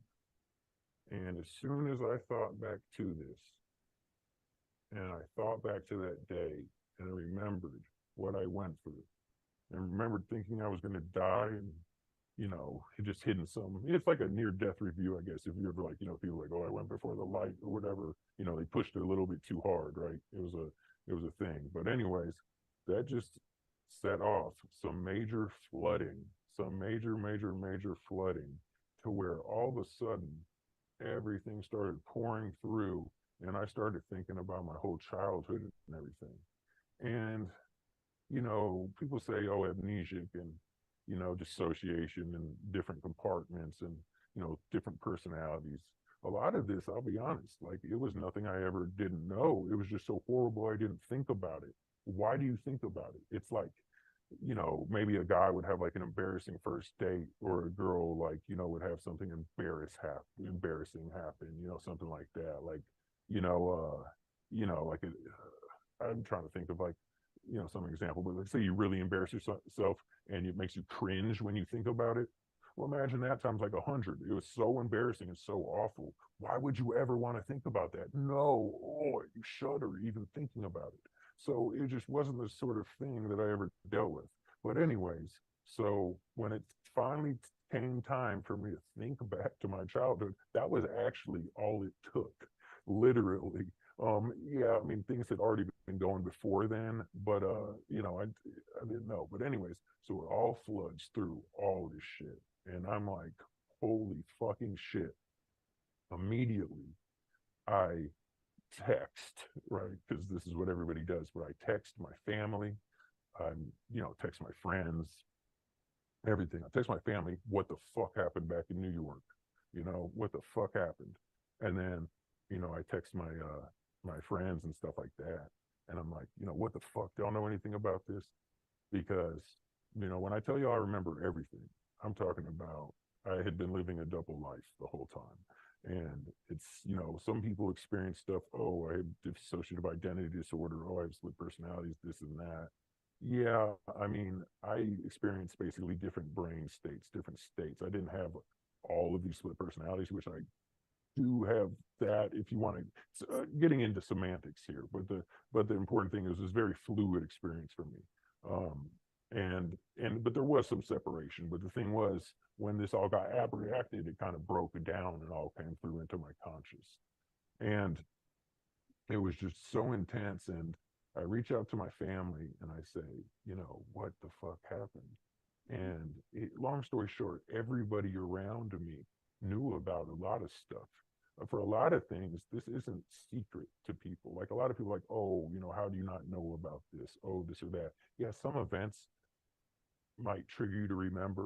And then as you get older, some things bleed through more and people remember, but a lot of people remember. It's just something that no one confronts, something that no one talks about, something that people don't want to. It's so ugly to unearth it, and there's so much bad that goes with it. Not even getting into the threats and things like that, and the ritual threats that are really deeply ingrained. But it's just the type of thing that people don't talk about. So instantly, the males that were around me, I only had a few, but they all immediately disclosed horrible incest and sexual abuse and molestation. They also disclosed big memory gaps, either when sent to special private schools, such as private Catholic schools, or memory gaps whenever they were in special gifted programs in public school that were took separate. Some of them had complete gaps or they didn't remember whole summer camps, things like this. So anyways, my family, they advised, oh, what happened? Well, we fled New York. Oh, we all knew that there had been some spiritual attack thing that happened when we were in New York, right? And I didn't get into this yet, but the thing is, we knew that we were targeted, and it was in the 90s by then, to where there was already a lot of this being disclosed. And what happened was we accused the congregation we were in of actual satanic ritual abuse, and they in turn accused our family of satanic ritual abuse, and we were actually what's called disfellowshipped and kicked out of the Jehovah's Witnesses. So we accused them, they accused us, we got kicked out. A couple other people did too, but a lot of people in our town was remembering some weird satanic activity. So anyways, that was what my family was saying. And the other thing was, I had someone close to me saying, I said, hey, what the fuck was up with our next door neighbors? And they said, oh, oh yeah, they, taught us how to do all this. I don't know how graphic, you really want me to get here. But so it turns out our next door neighbors were morticians and funeral directors. One was a funeral director, the other was a mortician. They both had families that come from that. And they were one of the lead programmers for my mind control programming, conditioning, and demonology, and all this. And then we apprenticed under them as well. So a lot of it was about initial trauma, and then desensitization, and then training, actually for operational use in the future, because I'm sure you can see how a lot of the skills from a mortician would be relevant. And you also notice these mortician families tend to be generational as well. And also once you get into, contracts, termination orders and things like that, again, having access to, the facilities is very conducive to the sort of operations that need to be run, disposing of evidence, incinerating, and so on and so forth. So anyways, so immediately my family broke all this down. And then they're also like, oh yeah, they skinned someone in front of us. They didn't want us to tell, blah, blah, blah, blah, blah, right? And I'm like, what the fuck? Y'all didn't tell me about this? And my mother was actually like, well, I did try to tell you so long, but you never wanted to hear it. And I'm like, oh shit, she's right. Because she was trying to tell me about all this and was trying to talk to me about it. But by the time that she was trying to, and actually had an understanding of it herself, I was already 15, 16, 17 and on my own and getting into trouble. And then I would always tell her to shut up, because I was already frustrated because I couldn't protect her, when I was young and she was an escort or prostitute and people were being abusive. I couldn't protect her then. How the fuck am I going to protect her against military intelligence? How am I going to protect her against an organized group that permeates, everywhere in society and has members in legislative, judicial, executive, and then combines the powers for their own personal group? Like, I mean, it's very frustrating. So I didn't want to hear this shit. So anyways, she had been trying to tell me, not as clearly as I had understood it now, but anyways. So yeah, everybody knew about the shit was the point. So I come out of this, everybody knew what the fuck. I was one of the only ones that actually got passed on to Monarch, which is the military intelligence specific arm of that. And I was involved with other things too, but I was the only one that was actually passed to that. So anyways, long story short, I turned 25, remember the shit, talk to family, boom, it's going on. I'm still on house arrest, okay? I'm still on house arrest. But then also, you got to understand, I didn't only remember my childhood, like I was involved like around the whole era with the police officer that committed suicide, and then, and then the other elements of the strip club, and then me waking up in the trauma unit, and also all sorts of that. So I remembered what it was all about, which was, and again, I don't know if things are going to end up getting bleeped out or what, but which supposedly teams with Homeland Security and supposedly supposed to raise awareness of the signs of human trafficking, but they were actually perpetrating it. And then it tied in with one of their fixers, which was for like political fixer guy. He ended up getting set up with a car bomb situation. But anyways, so I instantly called the FBI. So I remember this like, oh shit, I'm in the middle of this. Oh fuck. I'm calling the FBI. I talked to them, tell them some information like, hey, I'm on house arrest for growing weed, but I have a lot of information about, human trafficking and murder for hire and so on and so forth, and drug trafficking and all this crap. And they're like, okay, well, we're going to send someone to talk to you, blah, blah, blah. I'm like, okay, I'm on like house arrest and all this. They're like, we can't help you with that. I'm like, I'm not trying to get help, but do I have something where I can like advise my people I'm talking to FBI so they know this is going on? And they're like, sure. And they gave me some like information or something. It wasn't anything major. It didn't seem too official. Then instantly, the thing is, okay, the thing that comes up is now you got to take a mental evaluation. Okay. Because again, when I came out of this, you're hyped up. Okay. It's very hard to articulate. I didn't have context. I don't know how to explain it. All I know is, holy shit. It's like imagine if you were like kept, captive somewhere. You're running out. You're speaking gibberish and someone's like, that guy's crazy. No, you're out of a freshly super traumatic situation and it's hard to articulate and it's just a mess. So that's the thing. That's the struggle. So anyways, I'm going to take a mental evaluation and that's no problem. And then I'm going back to the house arrest probation because I actually still have to report to that. Now what happens is I get there and they're waiting to arrest me. And they say, you're arrested for failing a drug test last visit. And I say, what the fuck? So I'm arrested and then the thing was, they didn't realize I had a drug test their last visit. They said I was failing, but I was on so many different probations because I had been caught up in this multi-county case that I had a probation visit immediately before and after the one they said that I failed the test for. So I proved that I couldn't have failed that test legitimately. Maybe it was fake.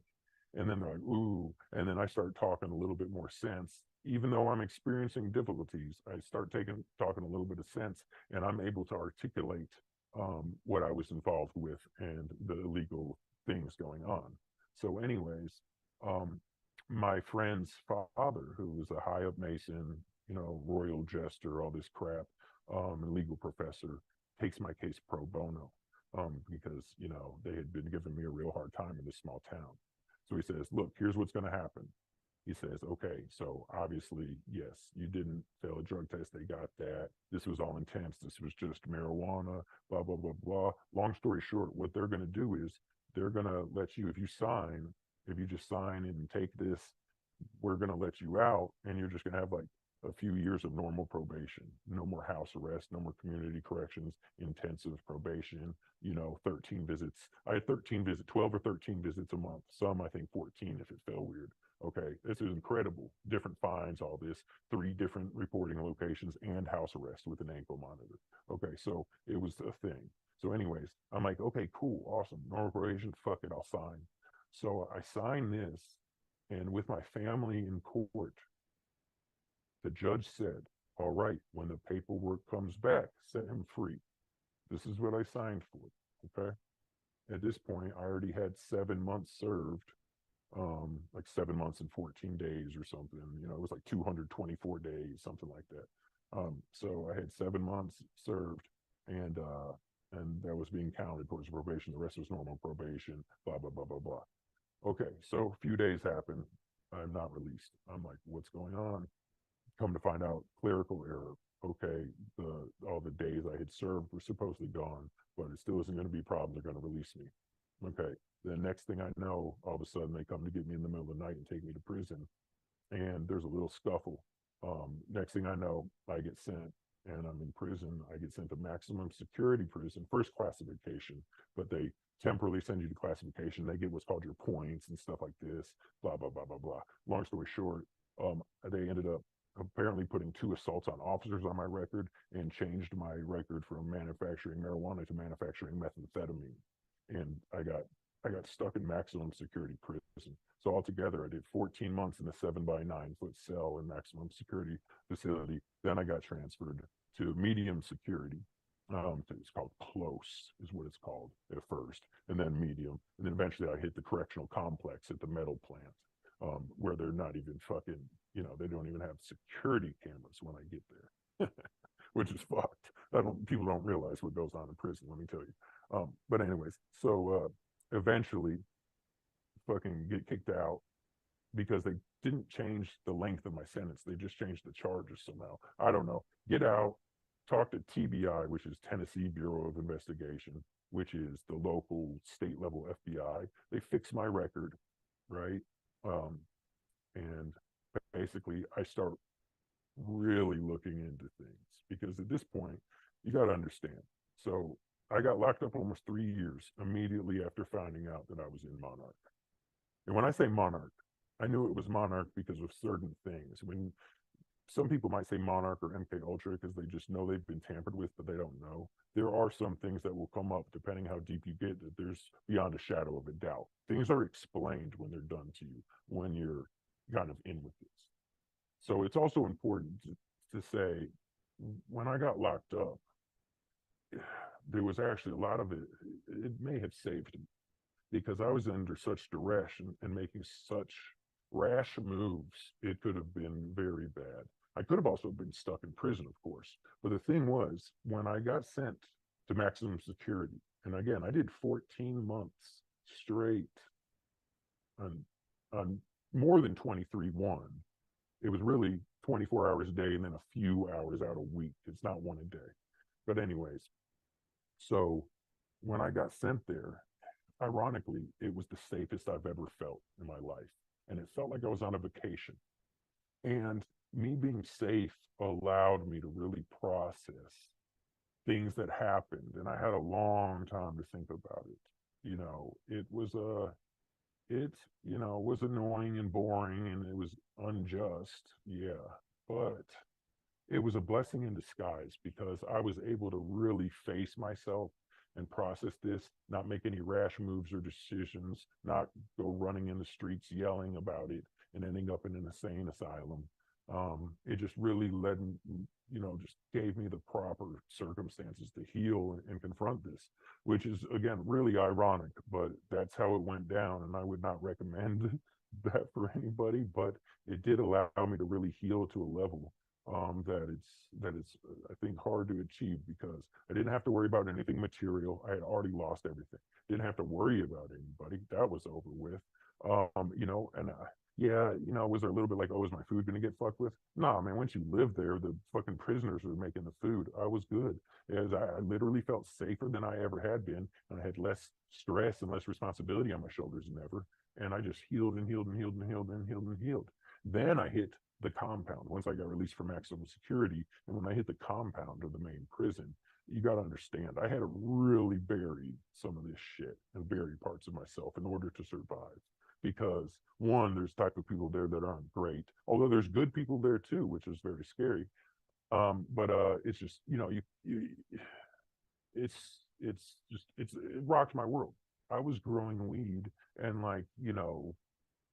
driving cars and shit. Like I was just a random dude enjoying life, wanting to do certain things. But, it rocked my world when I found out, holy shit, I'm a fucking mind controlled fucking robot person. Like, what the fuck do you even do? Like, it's just so insane. But, as I really had to chill and bury a lot of the stuff, even though I healed from it, I had to bury a lot of it down and not think of it because it would eat me up from day to day because I was, stuck. Because once I got out of, the maximum security, of course, like I said, I went to close, medium, minimum, and eventually was set free. So anyways, all right, now we go. Now I am back out. I get my record fixed by TBI, and I say, all right, it is time to find out what the fuck is going on and get to the bottom of this. And these motherfuckers sent me away to maximum fucking security prison because I tried to do the right thing while they're over here, worried about sleazy politicians getting STD from a stripper. You know what I'm saying? And not to mention just the rest of there's so much I could, get into it forever. Like, I'm not branching into the different directions here in organized underground crime between human trafficking, drug trafficking, robbery, murder for hire, whatever you want to call contracts, which just like people don't understand. And it's branched into and linked up with normal street gangs, which are occult in nature as well. A lot of people don't realize, but like how much of this is going on, and everybody knows who's controlling this at the top. We'll get back to this. But anyways, So now I'm back out, and it's 2013, coming up on 2014, and I decide that it is time to really, really, really start digging into this. Before I get to here, I guess now we've got to the point where, okay, it kind of breezed through my childhood, where I remember and find out, kind of look back at my childhood and realized, oh, this was me going through the program. And of course I remembered the whole other layer of it, and then being sent away, bogus charges, got switched, all that. I get out, get it fixed. Do you have any questions about anything or anything up until now? I actually did just have a question literally pop up in my head right whenever you're talking. It's like you read my mind. I was gonna ask, or I was thinking, what was your family's response to all of this? Were they going through the same thing as you, where they were remembering and healing, or did they kind of bury things again after you had started asking questions? Like what did that look like with the other people in your life? Okay. So my mother was willing to talk in depth and had been really facing stuff for a while. She didn't realize all these random events and just like the evilness she was facing was a linked series of events actually in a program, and like was actually, organized. But she was able to face it and talk about it. But there's only so deep she could go. My father, I talked to him, and it really affected him physically, mentally, and like, like, oh, like he would get hit, when we're talking about, like, it would shut him down and make him bedridden. There are things, programmed effects, weird commands, whatever you want to call them. There are things that you go through conditioning yourself. So if these memories come up, that, it will hurt. You will have psychosomatic symptoms, and it can affect, your respiratory. It can affect your, it can affect even your circulatory, but, your gastrointestinal system. And it can, it's even things like strokes have been attributed to it. So it was very hard on him. My people and my siblings faced it to varying degrees. They also had some more responsibilities than me, which makes it very hard in day to day, because you can get very sick, very derailed. It's hard to support yourself in day to day life. There's a lot of things to worry about, just to keep yourself stable and make sure you're fed tomorrow, that not everybody has the luxury of dealing with. Again, another reason why when I was in solitary confinement for so long, I had my meals brought to me. There was no, oh God, I gotta get up and make sure I eat today because I'm so depressed. No, it was brought to me. It's just, believe me, I'm not vouching for doing time in, solitary confinement, but yeah, you have basic needs as a person. So to heal it and to really face it can be hard. But I am proud to say that I have family that has faced it significantly. And, I'm not trying to rate everybody's level of how deeply they are healed or what, but also they didn't get passed on to military intelligence and weren't used so actively in operations on going into adulthood like I was, to where they were, used to a certain level and then are still there on standby as part of the network, and eventually may get tapped if, things are needed in their area, but are not as active in a day-to-day basis. They're members of the congregation, if you will, even if they're not going to church every Sunday, right? Yeah, that makes sense. Thank you. So let's see.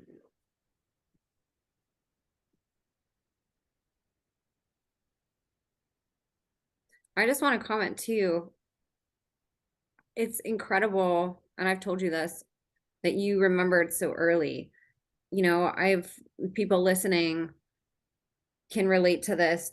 It's not common that somebody, you hear like, maybe 25 to 35 is the average age that people remember. But I almost think it's a little bit older than that a lot of times, at least it was. And I think it's amazing that at 25 years old, you had already had a full download. It wasn't just a piece of a memory or a hint, and then 10 years later you get another one, and it's a process that you got hit all at once. And it's so young, you know, Absolutely. And I would like to touch on that real quick. Is it okay if we take a pause literally for like 60 seconds? yeah. Okay. All right. Okay. So real quick before I delve back into once I got released and really start digging into this and, you know, trying to make moves in 2013 to 14, um, I'm going to touch real quick about what you were talking about healing and getting the memories and the age and all that. Because yes, when I first came out, I noticed there when I was 25, you know, and this is, you know, 12 years ago, there wasn't any other 25-year-olds out there that I was talking to. I mean, that's for sure. And let alone that were really aware and not just like had read about this stuff. Because you got to understand, a lot of people out there will have a wealth of information, but it's like, what did you read and understand, and what do you remember and know in your heart?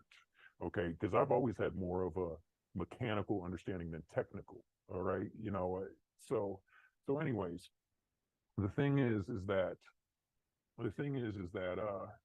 part of the reason that I think I remembered more, one was that I had that unique event, to where there was kind of like a near-death experience, kind of triggered a life review sort of thing, and that's actually something that I've talked to many therapists nationwide. And that's a phenomena that has been reported with multiple survivors, kind of getting strength and purpose from like a near-death experience where they have like a life review. So I attribute that to some of it, but the other thing is, and I think this also comes into some of the male female dynamic, and that is that um, I'm just, I don't know how else to say it other than I'm not scared of shit. The thing is, I'm not worried about these people. I'm not scared of these people. I'm not scared of shit. They, you know, if anything, it would be the other way around. So, you know, yeah, I was molested and that sucks, but like, you know, I can face that. You know, other than the embarrassment and the shame and stuff like that, like I've cut through that like butter. Like I've been through a lot of trials in my life. This is, you know, I've went through a lot of things in my day-to-day life that have hardened me out. So, you know, you hear different talks when you get into the association, like, okay, what about an ANP, apparently normal personality, or a front personality, or a mask personality, all this, like, right, like, you know, people get talking and all that. So like, I mean, I'm not trying to get into the weeds too much here, but like, regardless of if you think I have one or what I have, it doesn't matter. The thing is, it's been hardened off to this harsh world out here. So the thing is, I could face it. I had to know, because not only could I face it, I need to know because I need to do something about it. That's my personality. That's always been my personality, which is also desirable for the other team. But now I'm crossed over. I'm using it for this team. So it's a double-edged sword. You know, any you know, skills and talents can be used for different things. So, anyways, not being scared was a major thing to being able to face it. You know, and just the unique circumstances as well. Um, but just real quick to get into what my current understanding of this is. Um, and and again, we're here. I turned 25. This was in 2011-ish. So my God, I remembered, you know, Monarch. And then, you know, I'm back out like the end of 2013 or something. But about Monarch, let me just kind of read my briefing on it. It's it's pretty well known that the government got involved with mind control, mind manipulation, psychological warfare, covert espionage, extracting truth from spies, creating impenetrable double agents, sleeper programmed assets, Manchurian candidates, etc. A lot of that stuff in the MK Ultra paperclip Bluebird files that accidentally didn't get destroyed with all the rest of the files. And it wasn't just the US. A lot of this seems to have originated from Germany, with the Nazi being involved with the cult. And knowing the same technique used in those religious ceremonies could be used for the government's purposes. It's all just techniques. That's why a lot of this goes into semantics, because people are getting caught up on the wording instead of looking at the techniques and noticing how it's used across the spectrum.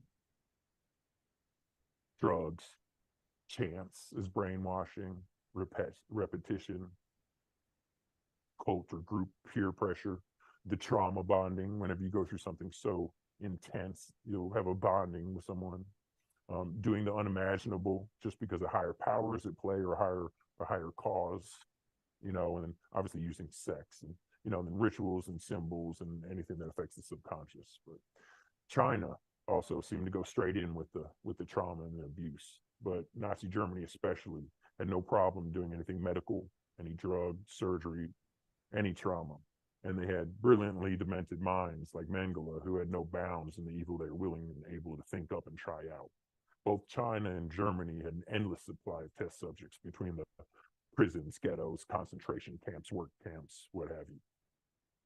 After the Cold War, the US government took many of those scientists under their wing to continue the efforts here. Our governments used many illegal test subjects, including military personnel, some with partial consent, but many with none whatsoever. Prison populations, mental patients, and members of the CIA even. Some non-mind control testing even included entire cities and communities being subjected to substances without their consent. The government learned one thing. They couldn't really control the genie once they left it out the bottle. And the most effective methods also had the highest failure rates.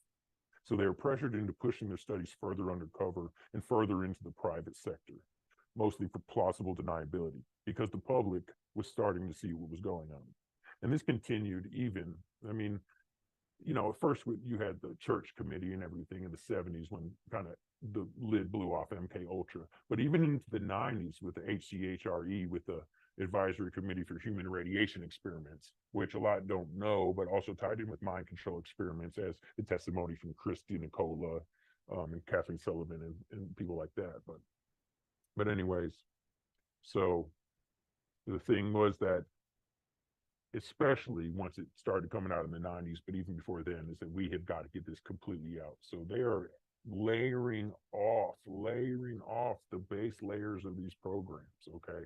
We're talking about, they want somewhere in some shithole somewhere, some kid to be abused in the corner, starving, abused, right? So they can liberate him under the pretenses, right, of liberation, and then enroll him in the grooming program for, the CIA, DIA, DOD, whatever you want to call it, into the sleeper asset program, into, Orion, into whatever you want to do, into the trauma-based mind control program.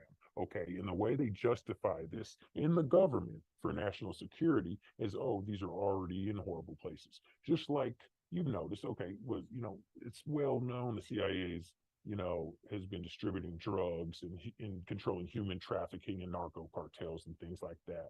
So, this is already existing. Oh, well, it's the lesser of two evils. And if you control this and steer it, otherwise someone else will come up and take that spot. So that's kind of like some of the, background that goes into this, because some of the justification. But anyways, so they have, the culture and the environment, just like they made the culture and environment for the crack epidemic. They made the culture and the environment for abused children epidemic and pedophiles, okay? And the pedophilia and everything ties in with it, to where the people are getting groomed and getting trained, not only to accept what's given to them and shut up and not question it, but they're getting their mind divided into compartments to be used operational later. Some of these, women are growing up, some of these girls are growing up to women to be used as sex slave, and, not just sex slaves, but, they literally may even carry out terminations and, may set them up for robbery, several things like this. This is basic things that, not even, any mind control assets are, needed for. Like, this happens anyways. It's not outlandish. This is the way it's done. But for example, say I'm contacting, this group on behalf of, the CIA or something, and say, hey, we have a better way for you to run your trafficking operation. How do you feel about, not having to fight with your women, but them actually wholeheartedly being eager to serve you? You see what I'm saying? And it's about grooming from young and setting the expectations and the low level of expectations, making serving people. And this program is built on good people. That's the thing, because it's the good personality traits that are really useful, but then they get just, absolutely distorted and skewed. But not to get sidetracked in this. So obviously they branched off the low level, and not just low, I don't mean to demean it by saying low level, but what they did was they created a culture and environment for subjects to be made, especially generational, for them to pull from for the pool. Okay. So, anyways,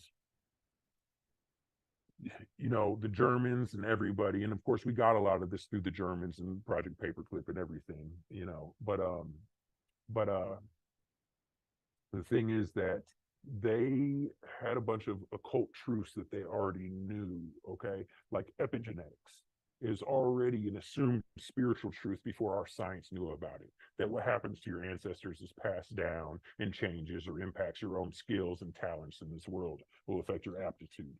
Back in the day, the blacksmiths used to be blacksmiths, the bakers would be bakers. And over generations, it's not just that you learn it from your people, it is ingrained in your DNA. So it's that sort of thing, oh, we're making self-sufficient. Self-sufficient is the key here. They want people to be breeding themselves and then raising their young how they're raised in this. They don't want mind control slaves. They want loyal, cult loyal subjects. They want members of the team. They're also doing this to themselves. Monarch is merely the government branch of assets that get passed up for operational use. That's what Monarch is. They're taking all the effective methods and passing them up for the use with the government. But there's a wide range of subjects here that never see that part of the government, and they may not ever get that extensive programming, and they may not have been needed for that task, or just didn't have the aptitude. But homegrown cults and sophisticated cults, secret societies, it's a prime source for test subjects and just assets in general. And, they're bedfellows for non-authorized and non-official government experimentation in this trauma-based mind control. The future power isn't just military, but it's political and cultural might. And they understand this and extort this through vices. And unlike mafia, who wanted to supply vices and extort money and favors, this new group wanted a different kind of power. And controlling the drug trade, porn industries, sex trades, human trafficking, and money, it's going to get them that political power, that political sway. And as well as getting members in different branches of separated powers, whether within the US it be judicial, legislative, and executive, and then combining those powers within the US for their own bidding. It's like that in a similar sense in the geopolitical, right? To where they're combining across the different nations. So, anyways, that's about it on Monarch. It's just important to understand that a lot of this is outsourced to third parties for the very base level. It's you'll have certain families and certain bloodlines in certain areas, which obviously are raising up people within its walls, like I'm sure the Jesuits and things like that. But a lot of this is just a worldwide scout, and all the nations are doing it, all the major superpowers, and they're finding people, and the people, some people make it up the ladder. And there's a certain percentile that you use for these programs and will receive more training and programming. All right. So, anyways, now I'm fresh out of prison, knowing, okay, so these assholes, put me through mortician apprenticing, fucking occult training, everything, than everything else, and what I didn't get into yet is that I was working for military intelligence by this time. I thought I wanted to join intelligence agency, but I didn't realize I was actually already knee deep in it. That was the kicker. So part of what had been happening before I was locked up was I had been catching myself on security cameras and, and trail cameras and things like that. So I already knew something was going on. I didn't really realize what a split personality was or anything like that, or disassociation. But anyways, so by now, 2013, I'm back out. I know what Monarch is. I, realize what I've been through. I realize that there's some bad people, running the world, all this. And I realized, just a whole lot. So one of the first things I do is I go to contact military intelligence for the unit I was working with. because I had remembered by now. Because when I remembered everything, I'm not kidding, I like remembered everything. It was ridiculous, like absolutely everything, you know. So the thing is, I contacted someone that was in the unit, and I was being piloted around by the 160th, and the 160th is, you know, the top tier Special Forces aviation unit. And, you know, they're also known for the black helicopters and things like that. So anyways, I get in touch with someone there, and I say, hey, what's up? And so I basically was like, hey, I was, you know, involved with this, and what are y'all involved with, fucker? And, you know, long story short, you know, I shared classified information, and I also was blasting classified information all over the internet as far as a airstrip location I had been living at. And I received confirmation that this airstrip location was indeed, you know, used. So that started to lead off a chain of events. So that's going on, to where not only I had contacted them directly, but also I had been plastering the location and pictures all over the internet. All right, so that's going on. And guess what I started doing again? I couldn't help it, guys. I started, okay, yeah, so okay, started growing weed again. Can you tell? Because I showed myself accidentally. So anyways, so I started growing weed again, and, you know, this is what I was using to fund my operations. And I was also working a normal job for a while, but guys, I don't come from that lifestyle, and it's a real pain. Let me tell you, it was hard to make adjustments. So anyways, now I am, you know, back to growing weed. I'm in touch with the military, and what do I start doing? I start getting in touch with a bunch of people and nationwide trauma therapists, and I start visiting churches, first ones that I knew, then ones that I didn't. And again, nationwide trauma therapists, you know, ISSTD, you know, all these people. And what I decided to do is start making a database that's cross-referenceable, a geodatabase. And we are collecting information from other survivors as far as culprits, you know, facilities that may be used, institutions, you know, ritual sites, you know, perpetrators. You know, we're looking for names and people. But then we're even like, you know, certain things that, like, you know, there's certain like trademarks from certain programmers to where they'll do something to mutilate a person's body or different things like this. We're collecting information, and we start building a database that we can cross-reference and really see from unrelated parties, you know. So anyways, that starts being a thing. And, you know, I start really digging in, and long story short, all my surveillance equipment starts breaking. And then I start thinking more about where I'm at, and I realize, uh-oh, I might be in the middle of something. And it's just real bad. I just realized, oh my God, I'm in the middle of everything again. And basically I had routed myself back, you know, deep into the middle of things. And I'm living at another private airstrip. That's not an official airstrip even, but they have a helicopter that's being taken down in the meadow behind where I live. I'm living next to Special Forces Aviation. I'm living next to a bunch of people affiliated with the Moose Lodge, which funds special operations and things like that. So anyways, long story short, that's happening. And then I wake up in the middle of the night on the phone. So I was speaking a different language on the phone, speaking rapidly. I wake up and I'm like, I start talking, and when I wake up and start talking, I'm like, who is this? But I had been talking fluently, you know, clearly before then, so I can't explain it. But I mean, I'm trying to explain it. I was talking fluently in a foreign language, rapidly, clearly, and then wake up and start slurring, who is this? Like in the middle of it, like total split brain converging. And they hung up, called back. I pick up, who is this? And then, you know, they hung up again. And I'm looking at it, going to pull up the number and everything. And my phone cuts off and then overheats super bad. And the phone was totaled.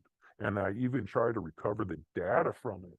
And I couldn't even recover the data from it. Yeah, I got some data, but I couldn't get the last call number or anything like that. I don't know what was what. So anyways, okay, so that happens, and then it's real bad news. From there, then I was at, the barbecue place up the road, and someone from the 160th actually came and made personal contact with me.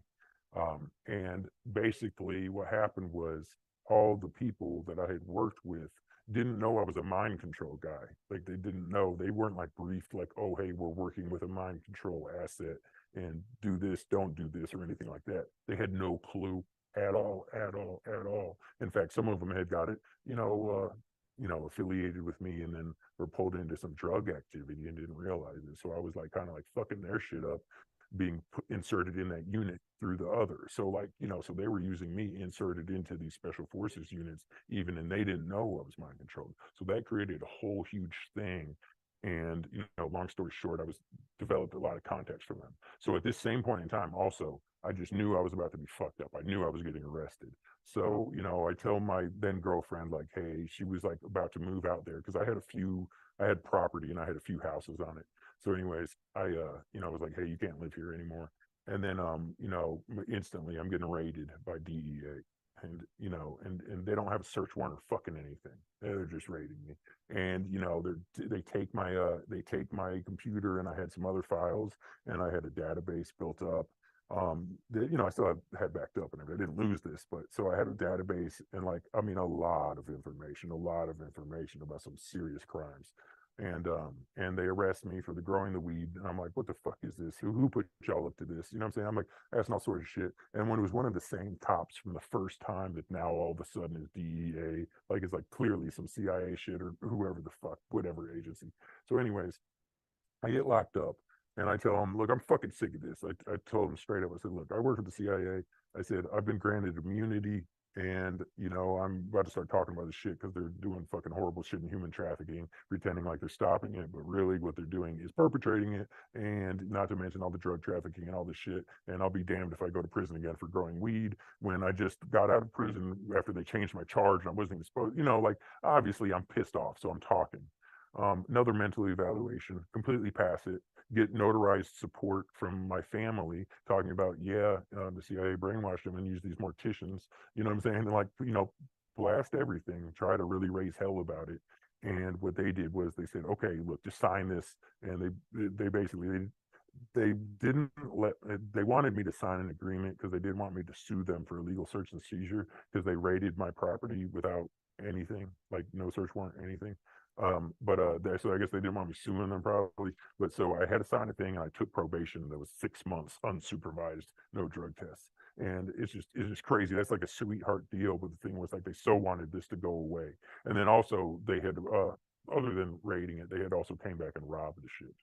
So anyways, basically at that point, I had been arrested again for growing marijuana after I was knee deep in the whole building up data, because my whole thing was to start building up this data and find out what current information we could get to directly address it, whether it be building up multiple points of data from different parties that don't know each other and then bringing it forward legally, or just getting the fucking town together with the pitchforks. I don't care.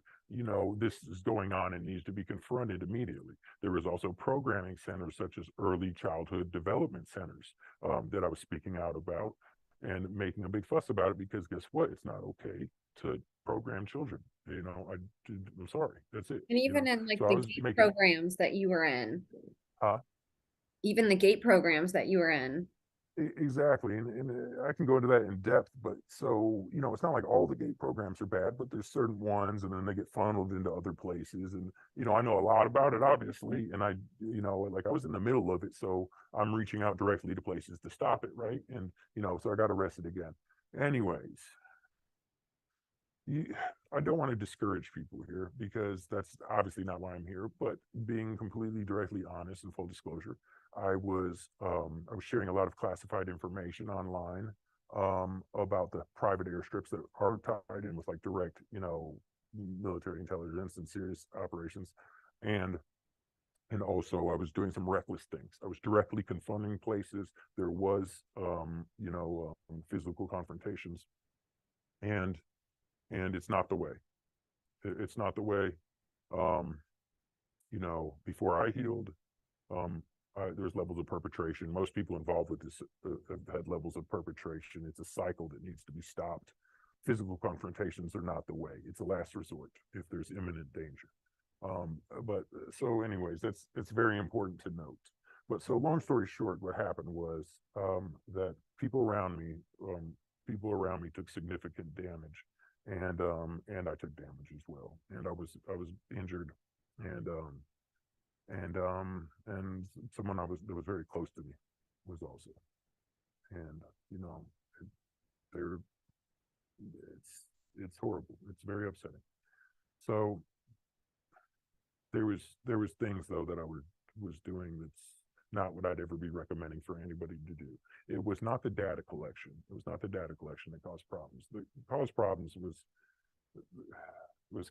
what caused problems was reckless behavior from a man that was frustrated, that found out that he was mind controlled and was trying to help people. And since then, I have changed the way that I do things. And again, physical confrontation is absolutely a last resort. But in some cases, it may be necessary if there's imminent danger and there's children being affected. But it's just there's ways to do things that's, I think, more responsible and efficient or effective and sustainable. Because we're in this for the long haul. This didn't happen all at once. It's not going to get fixed instantly all at once. And I am in it for the long haul. So learn to work smarter, not just harder, but smarter. And it's went well since then. But so since 2014, when this happened, it was, someone close to me was hurt, and it took a lot out of me. It was very upsetting. So I had been mostly quiet since then and only worked behind the scenes with survivors. And it's been years. It's been years. This was 2014, the end of 2014. Even into 2016, I was doing some things, but in 2016, kind of some of the past torture had caught up with me, and I had some health issues. And then there was also still a couple people around me that weren't very active, but were related to things, and I kind of quieted down.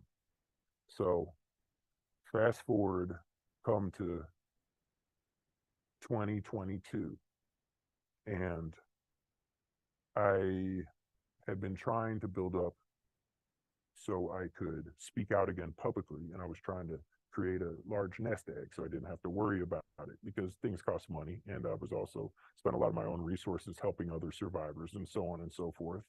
And I realized that I'm trying to save up for something that's not quite getting there, and I'm making excuses for myself not to come back to action. And and I had slowly weeded out any possible leverage out of my life, and because I never wanted any collateral damage to happen on behalf of me again.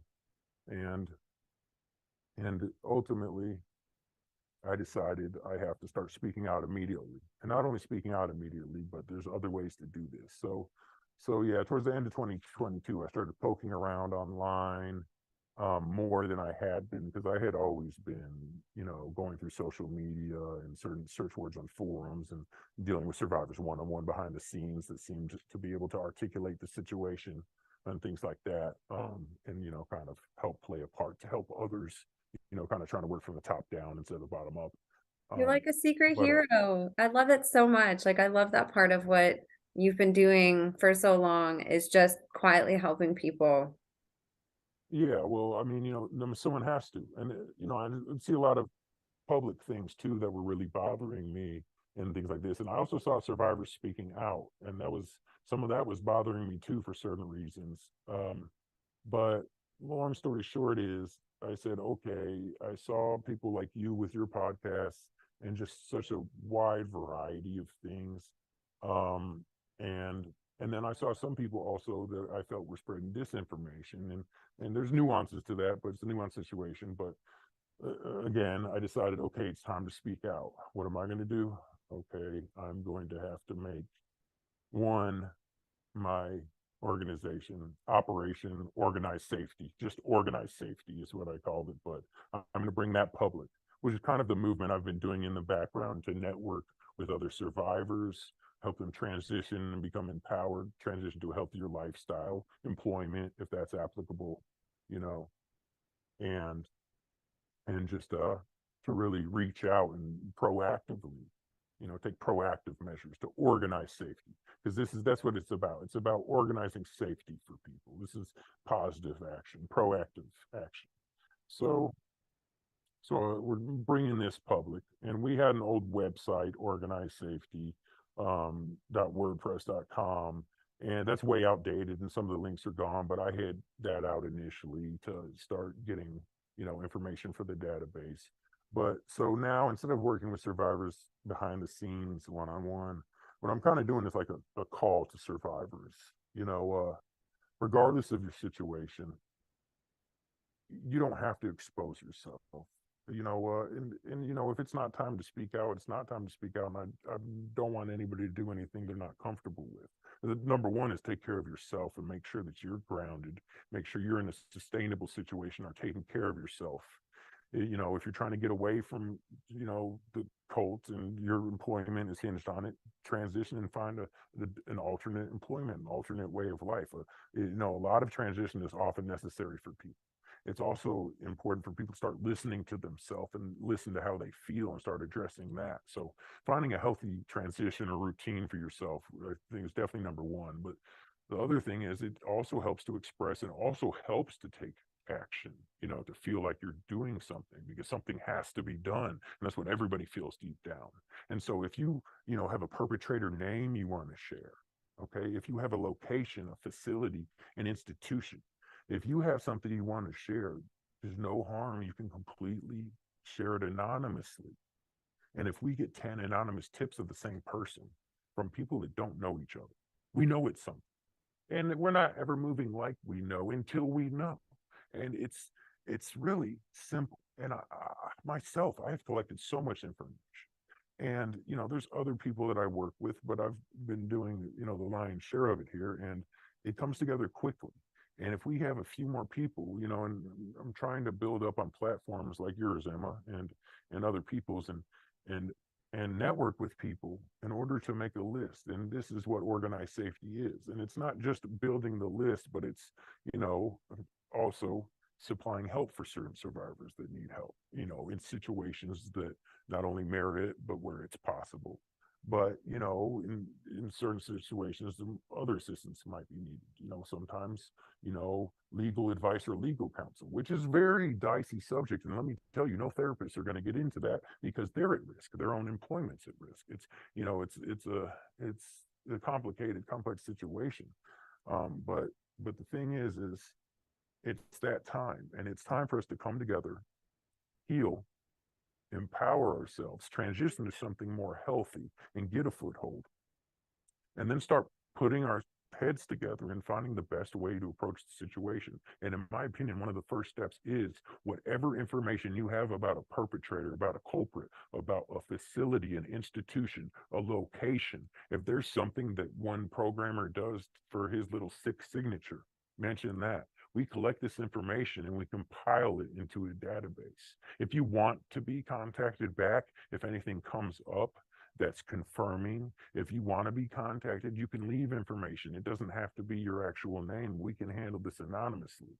But there's a spectrum of who's comfortable saying what and who's comfortable putting themselves out there. And we're not trying to make any of this public for quite a while, specifically because we don't want to make the list public, because then it takes the validity out of the cross-referencing. But the point is that we get all these names from unrelated parties and it starts adding up. And that's when you can bring things forward, such as we can wisely spend our resources for investigating, not just shots in the dark. If we got someone that 10 people are naming, well, you know, usually guess what? There's going to be fire where there's smoke. So, you know, so we move forward with that, you know, legal charges, things like that, but not only legal charges. Again, when it is in pitchfork time, you know, we have to arrange, you know, safety. We have to organize safety for our own communities down to the level. And it's very possible when everybody's talking. The way this carries on is for people to be silent. Okay. We have nothing to fear but fear itself. And the people that we fear have nothing to fear but us not fearing. And that's what it comes down to, is we have got to stop letting this happen. And, you know, it's just that. And it's not like, oh yes, you're letting this happen. No, it's we're not coming at it. This is not, you know, victim blaming. No. But the thing is that there is enough people involved with this. There's other men out there as well, but there's enough just now survivors speaking out. If we all put our information together and start putting it out, and other people see that it's putting out, and other people put the information out there, and we get more contemporary information. We already know the infrastructure. We already have many things in place, and there's a lot going on. And we have a lot of people that have served in different areas and know the evil that's involved with it, because there are people that are in the middle of this that are not bad people. A lot of people were born into this and are just in a sick cycle. All we have to do is empower ourselves. And as we start speaking and communicating, and it brings light to this, it's hard for the darkness to operate in the light. And we keep on putting everything together and make the smart moves. And again, we're not looking for physical confrontation. We're putting the information together to organize safety. And that's what we've been doing, and we've had a lot of success. But now it's time to move to a broader level than people like me and a couple others working one-on-one, to reaching out through these podcasts and then gathering everybody and building this information.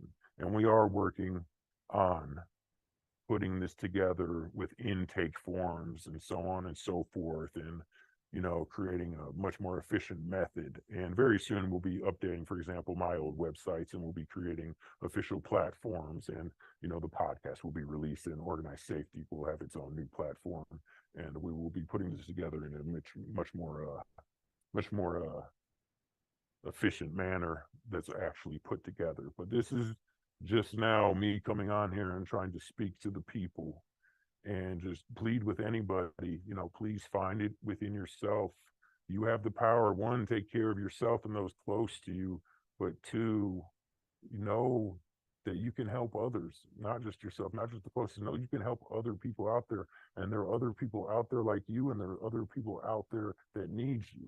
We all need each other, and we all need to stand together and do whatever we can, as big or small as it is, on principle alone. And just the power of that, and the will and the intent, that will carry us forward. But beyond that, there'll be some people like me on the front lines that will also be taking further steps. I love that so much. It actually reminds me of a more extended version of the Rains list in the UK, you know, and I don't know if that's gone any further, but they, you know, for people who don't know, that was kind of a list, preliminary list of some people in the UK that were perpetrators from talking to victims. And I think Gray's absolutely right. That's what we have to do, is put our information together and figure out, you know, what all the commonality is, who are the names. And we have so many names. It's just putting it all together. You know, I feel like we have such a big puzzle piece. Everybody has their own part of this, their own piece of the pie. And whenever you put it all together, it creates a big picture, you know, and I think that that's incredible. And I think that that's an amazing way to do investigative work that isn't violent and that isn't caving to pursuing getting an action done the same way that our oppressors do. You know, everything that they do is through fear and hate and violence and death and torture and trauma. And I think if we come together and do it in an organic way around supporting each other and loving each other and lifting each other up and healing together and compiling information, you know, this is a way that we can really come together and create a community. And like you said, there's nothing that they fear more than all of us coming together, connecting, putting all these dots together, and then exposing them, you know? So I'm so happy that you're doing that. And I'm so excited for this project to get ramped back up, because I think now, especially versus 10 years ago, you know, there's so many more people now who are speaking out and who may be willing to speak out versus what the landscape may have been like back then. So I'm excited for that. Yeah, absolutely. Absolutely. And I'd love for you to talk a little bit about your podcast and under Gray Area, and to talk a little bit about what people can expect from that too, because I'm excited for that project also.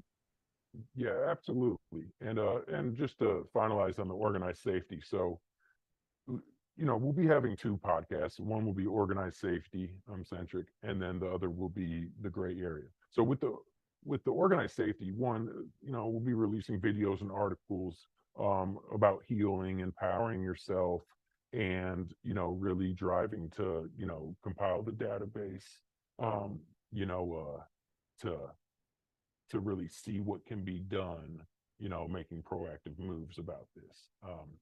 Because it just has to be done. And let me just real quick, I do want to read the organized safety mission statement, um, which is twofold. And it's to assimilate information pertaining to the deliberate creation and subsequent exploitation of dissociative disorders in children and their continued utilization throughout adulthood. We analyze and utilize said information to organize safety for current and future generations. And the second part of the mission is to disseminate information, demystifying and explaining the link between cult activity, rituals, the deliberate creation and design of dissociative orders, and how this ties into past declassified mind control experiments and more. We're providing a contemporary analysis and perspective to see all the individual pieces as a gestalt. So again, the organized safety is all about empowering survivors and compiling the database, so we can work smarter as well as harder. Now, the gray area is kind of my personal kind of expressive podcast and delving into an area that I don't really see covered. The thing is that I see a lot of survivor channels that are focused on survivors and the trauma and healing and a lot of positive aspects, which I love, and that's great.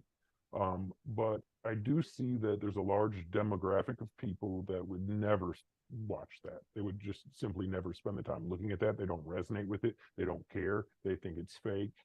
They just don't come from that world. So I'm creating a podcast, hopefully to reach them, also to call out males and to just rant and talk shit about all these disgusting evil fuckers out here that are really petty, scared little bitches and prey on weak, which I have no respect for, obviously. But it's just to talk about the different side of things that might be more interesting, for example, to young men. It's very raw, looked at the gray area, which is we're unfortunately sometimes good people get their hands dirty, and sometimes bad people have to do good things as well. So it's a gray area, and especially when you get into intelligence, and sometimes you have to make some hard decisions for the greater good, and that can be a thing. But that is perverted, just like often people will pervert scripture, or people will pervert anything, to be fair. But the thing is that just it's just this voice changer and all that. So I'm just going to be on there ranting, telling stories about some of the mission elements and deep aspects in the drug trade, and dealing with street gangs and narco cartels and politicians, and there's all that crap.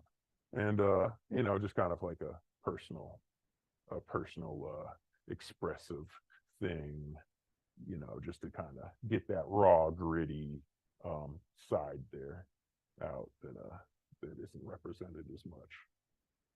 And like you said, there's so many ways to present this information, and one way may attract and be very useful to somebody, and somebody else might tune out. There might be people that watch my podcast and just tune out because it's not just their style of learning, So I love that you've come up with an idea that, for one, helps organize safety in your own life. Like, it's helping protect your loved ones, with your identity, and you're helping other people navigate ways to get around having to expose themselves. But I also love that you're incorporating a style in which somebody can learn just the raw nitty gritty of how things are and get a swift kick in the ass if they're on the brink of wanting to do something, like you said, talking to men, there's not many men out there talking. And so being able to target that audience too, I think is absolutely huge because we know that there's, you know, some of the men may not have been as involved in the same things that the women are, but there's definitely a lot of men in these systems. There's a lot of men and boys who are being abused every day. And there's not a strong amount of people that are speaking on behalf of them and speaking for them and using their voice for them. So I think it's just amazing that you're going to step into that place that is really greatly needed in this movement.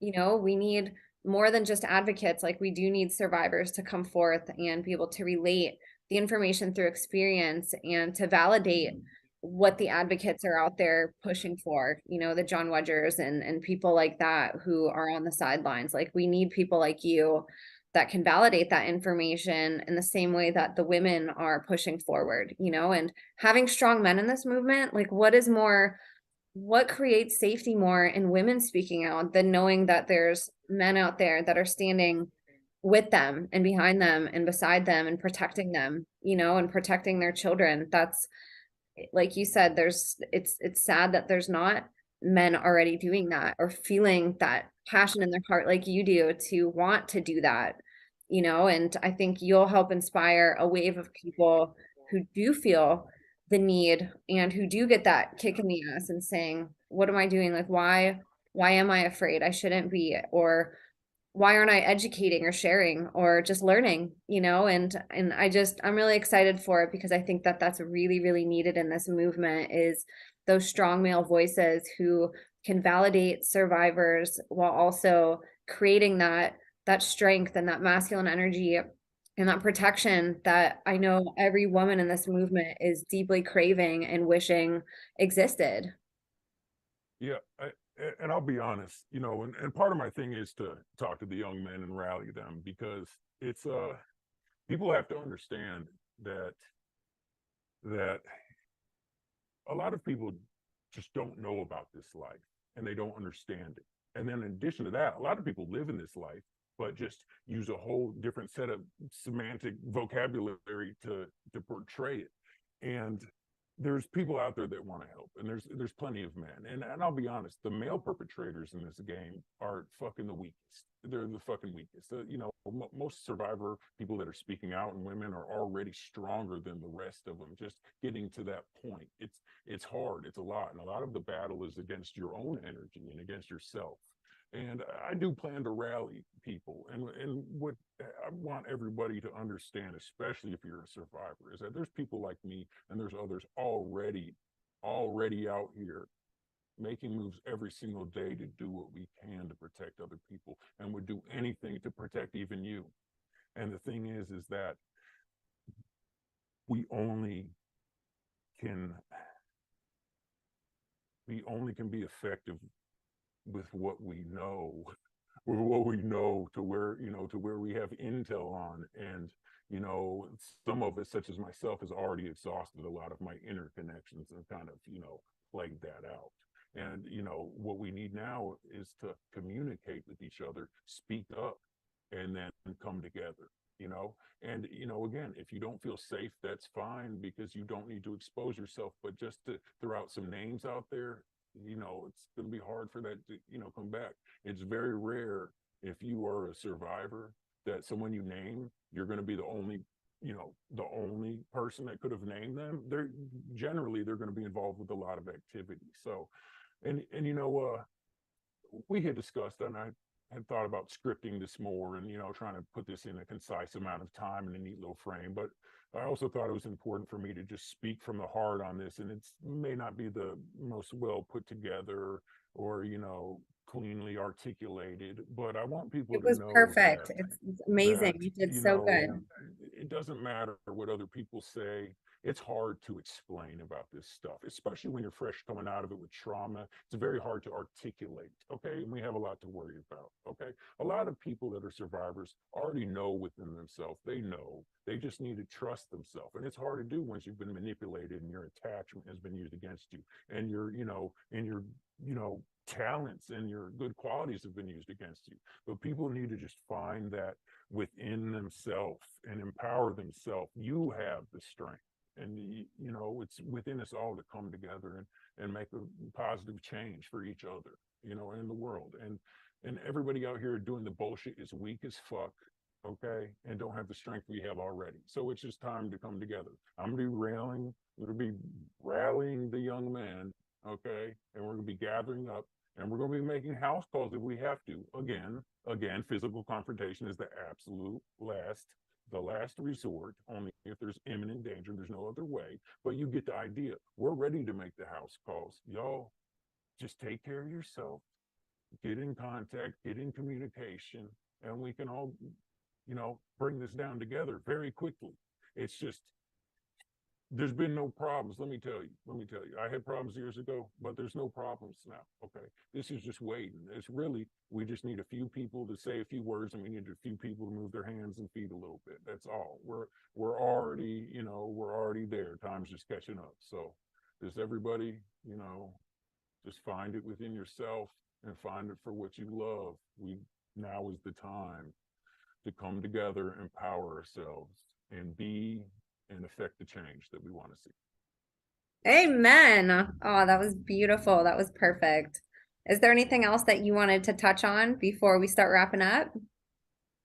No, you know, I had a few points about, you know, this and that, you know, different nuances of speaking out, and why sometimes people will say things that might not be true, even if they were usually saying things that are true, and nuances of being a survivor and split brain and kind of trying to figure out and say things if you don't know for sure. But the important thing is that it's not about the messenger, it's about the message. And, you know, it's, we need to stop worrying too much about the ins and outs of every single person, every single thing, because it's not that complicated. Once it gets down to it, we know what the problem is. Okay, we know what the problem is. We get the gist. You get lost forever in the details, and then, you know, you have plenty of people that make mistakes, get villainized, get caught up in a large social media following. Just you know, there's a whole spectrum of it. But, you know, just please, people, just most of y'all, it's simple. You know where the truth is within yourself. You know what the truth is. We don't have to make this too complicated. It's a stupid game. Okay, we just, you know, it's really common sense what we need to do. So let's just get it there, because all this bullshit going on in the world and everything now more than ever. For a little while, I was discouraged. Like, how could anybody care about this with all this medical stuff going on? But really, it's clearer than ever. Everything's intertwined, and we have the same group of corrupt, greedy, selfish pieces of shit that serve who knows what, trying to inflict, you know, their way on the rest of the population. And, you know, they have us working against ourselves. Let's stop working against ourselves and start working with each other and against them. And that's about it.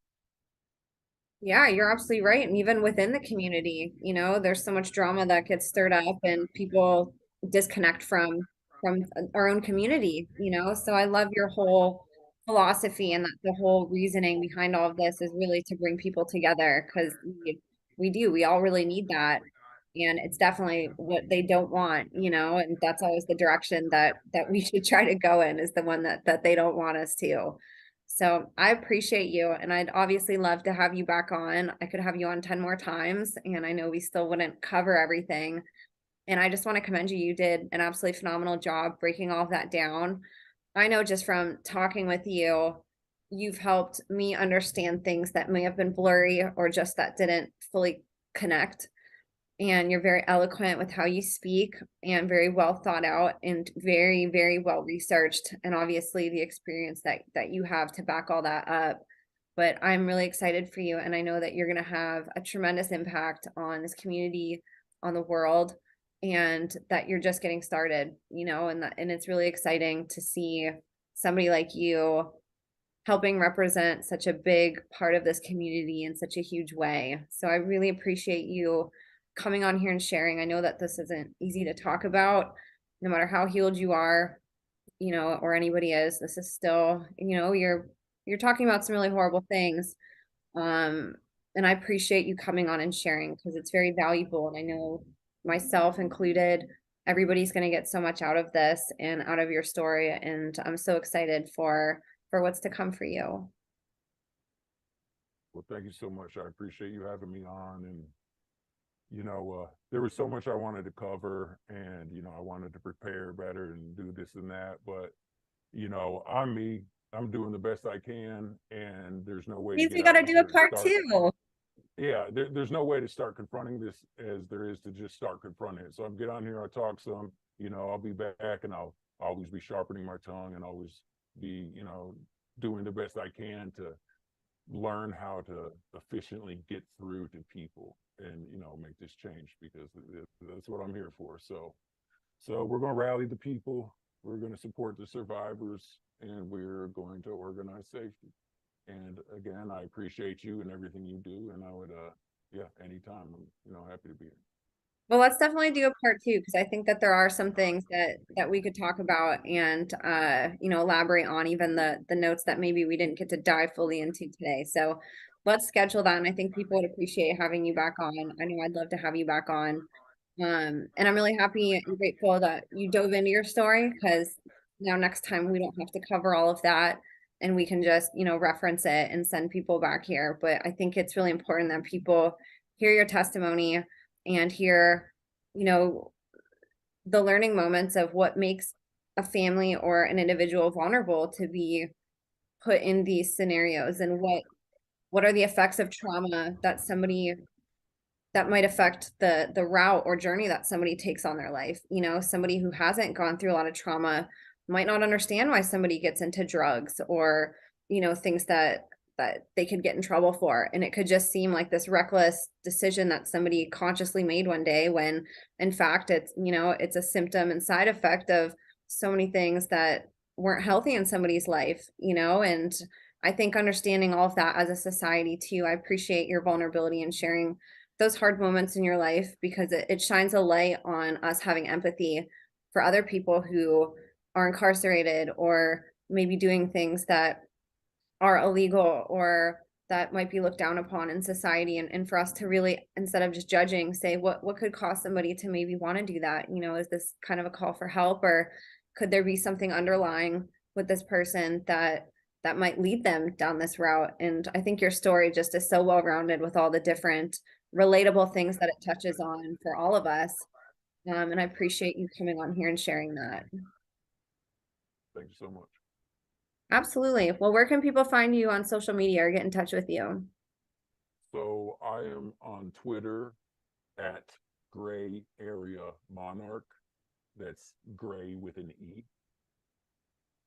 And at organizedsafety.wordpress.com. And what I'll be doing is I'm about to release a bunch of stuff. I'm really ramping this up. I've just been kind of settling some personal matters, and everything will be probably listed on Twitter. I'll have like a link tree or a direct.me or whatever it is. And, because I'm about to really start cranking this up, and I'm treating organized safety, in a business sense, as far as scaling and figuring out the best way to, get the word out and really, conquer our mission here. So, but everything will be linked from Twitter or on Organized Safety website. Awesome. Well, I'm going to link all of that in the show notes. So you guys, please go connect with Gray on Twitter. He's very accessible and reachable there. And he's always posting and sharing and supporting the community, which is awesome too. So please go support him. That's such a good way. If you feel like you can't do anything, you can go support a survivor, go follow them and share their content. That's a great way to step in and do something small that can have such a huge impact. So I'll link that all below. And Gray, thank you again for coming on here. It's an honor to get to work with you and share your testimony and information. And for everybody listening, we couldn't do this without you. And I'm so grateful for all of you, because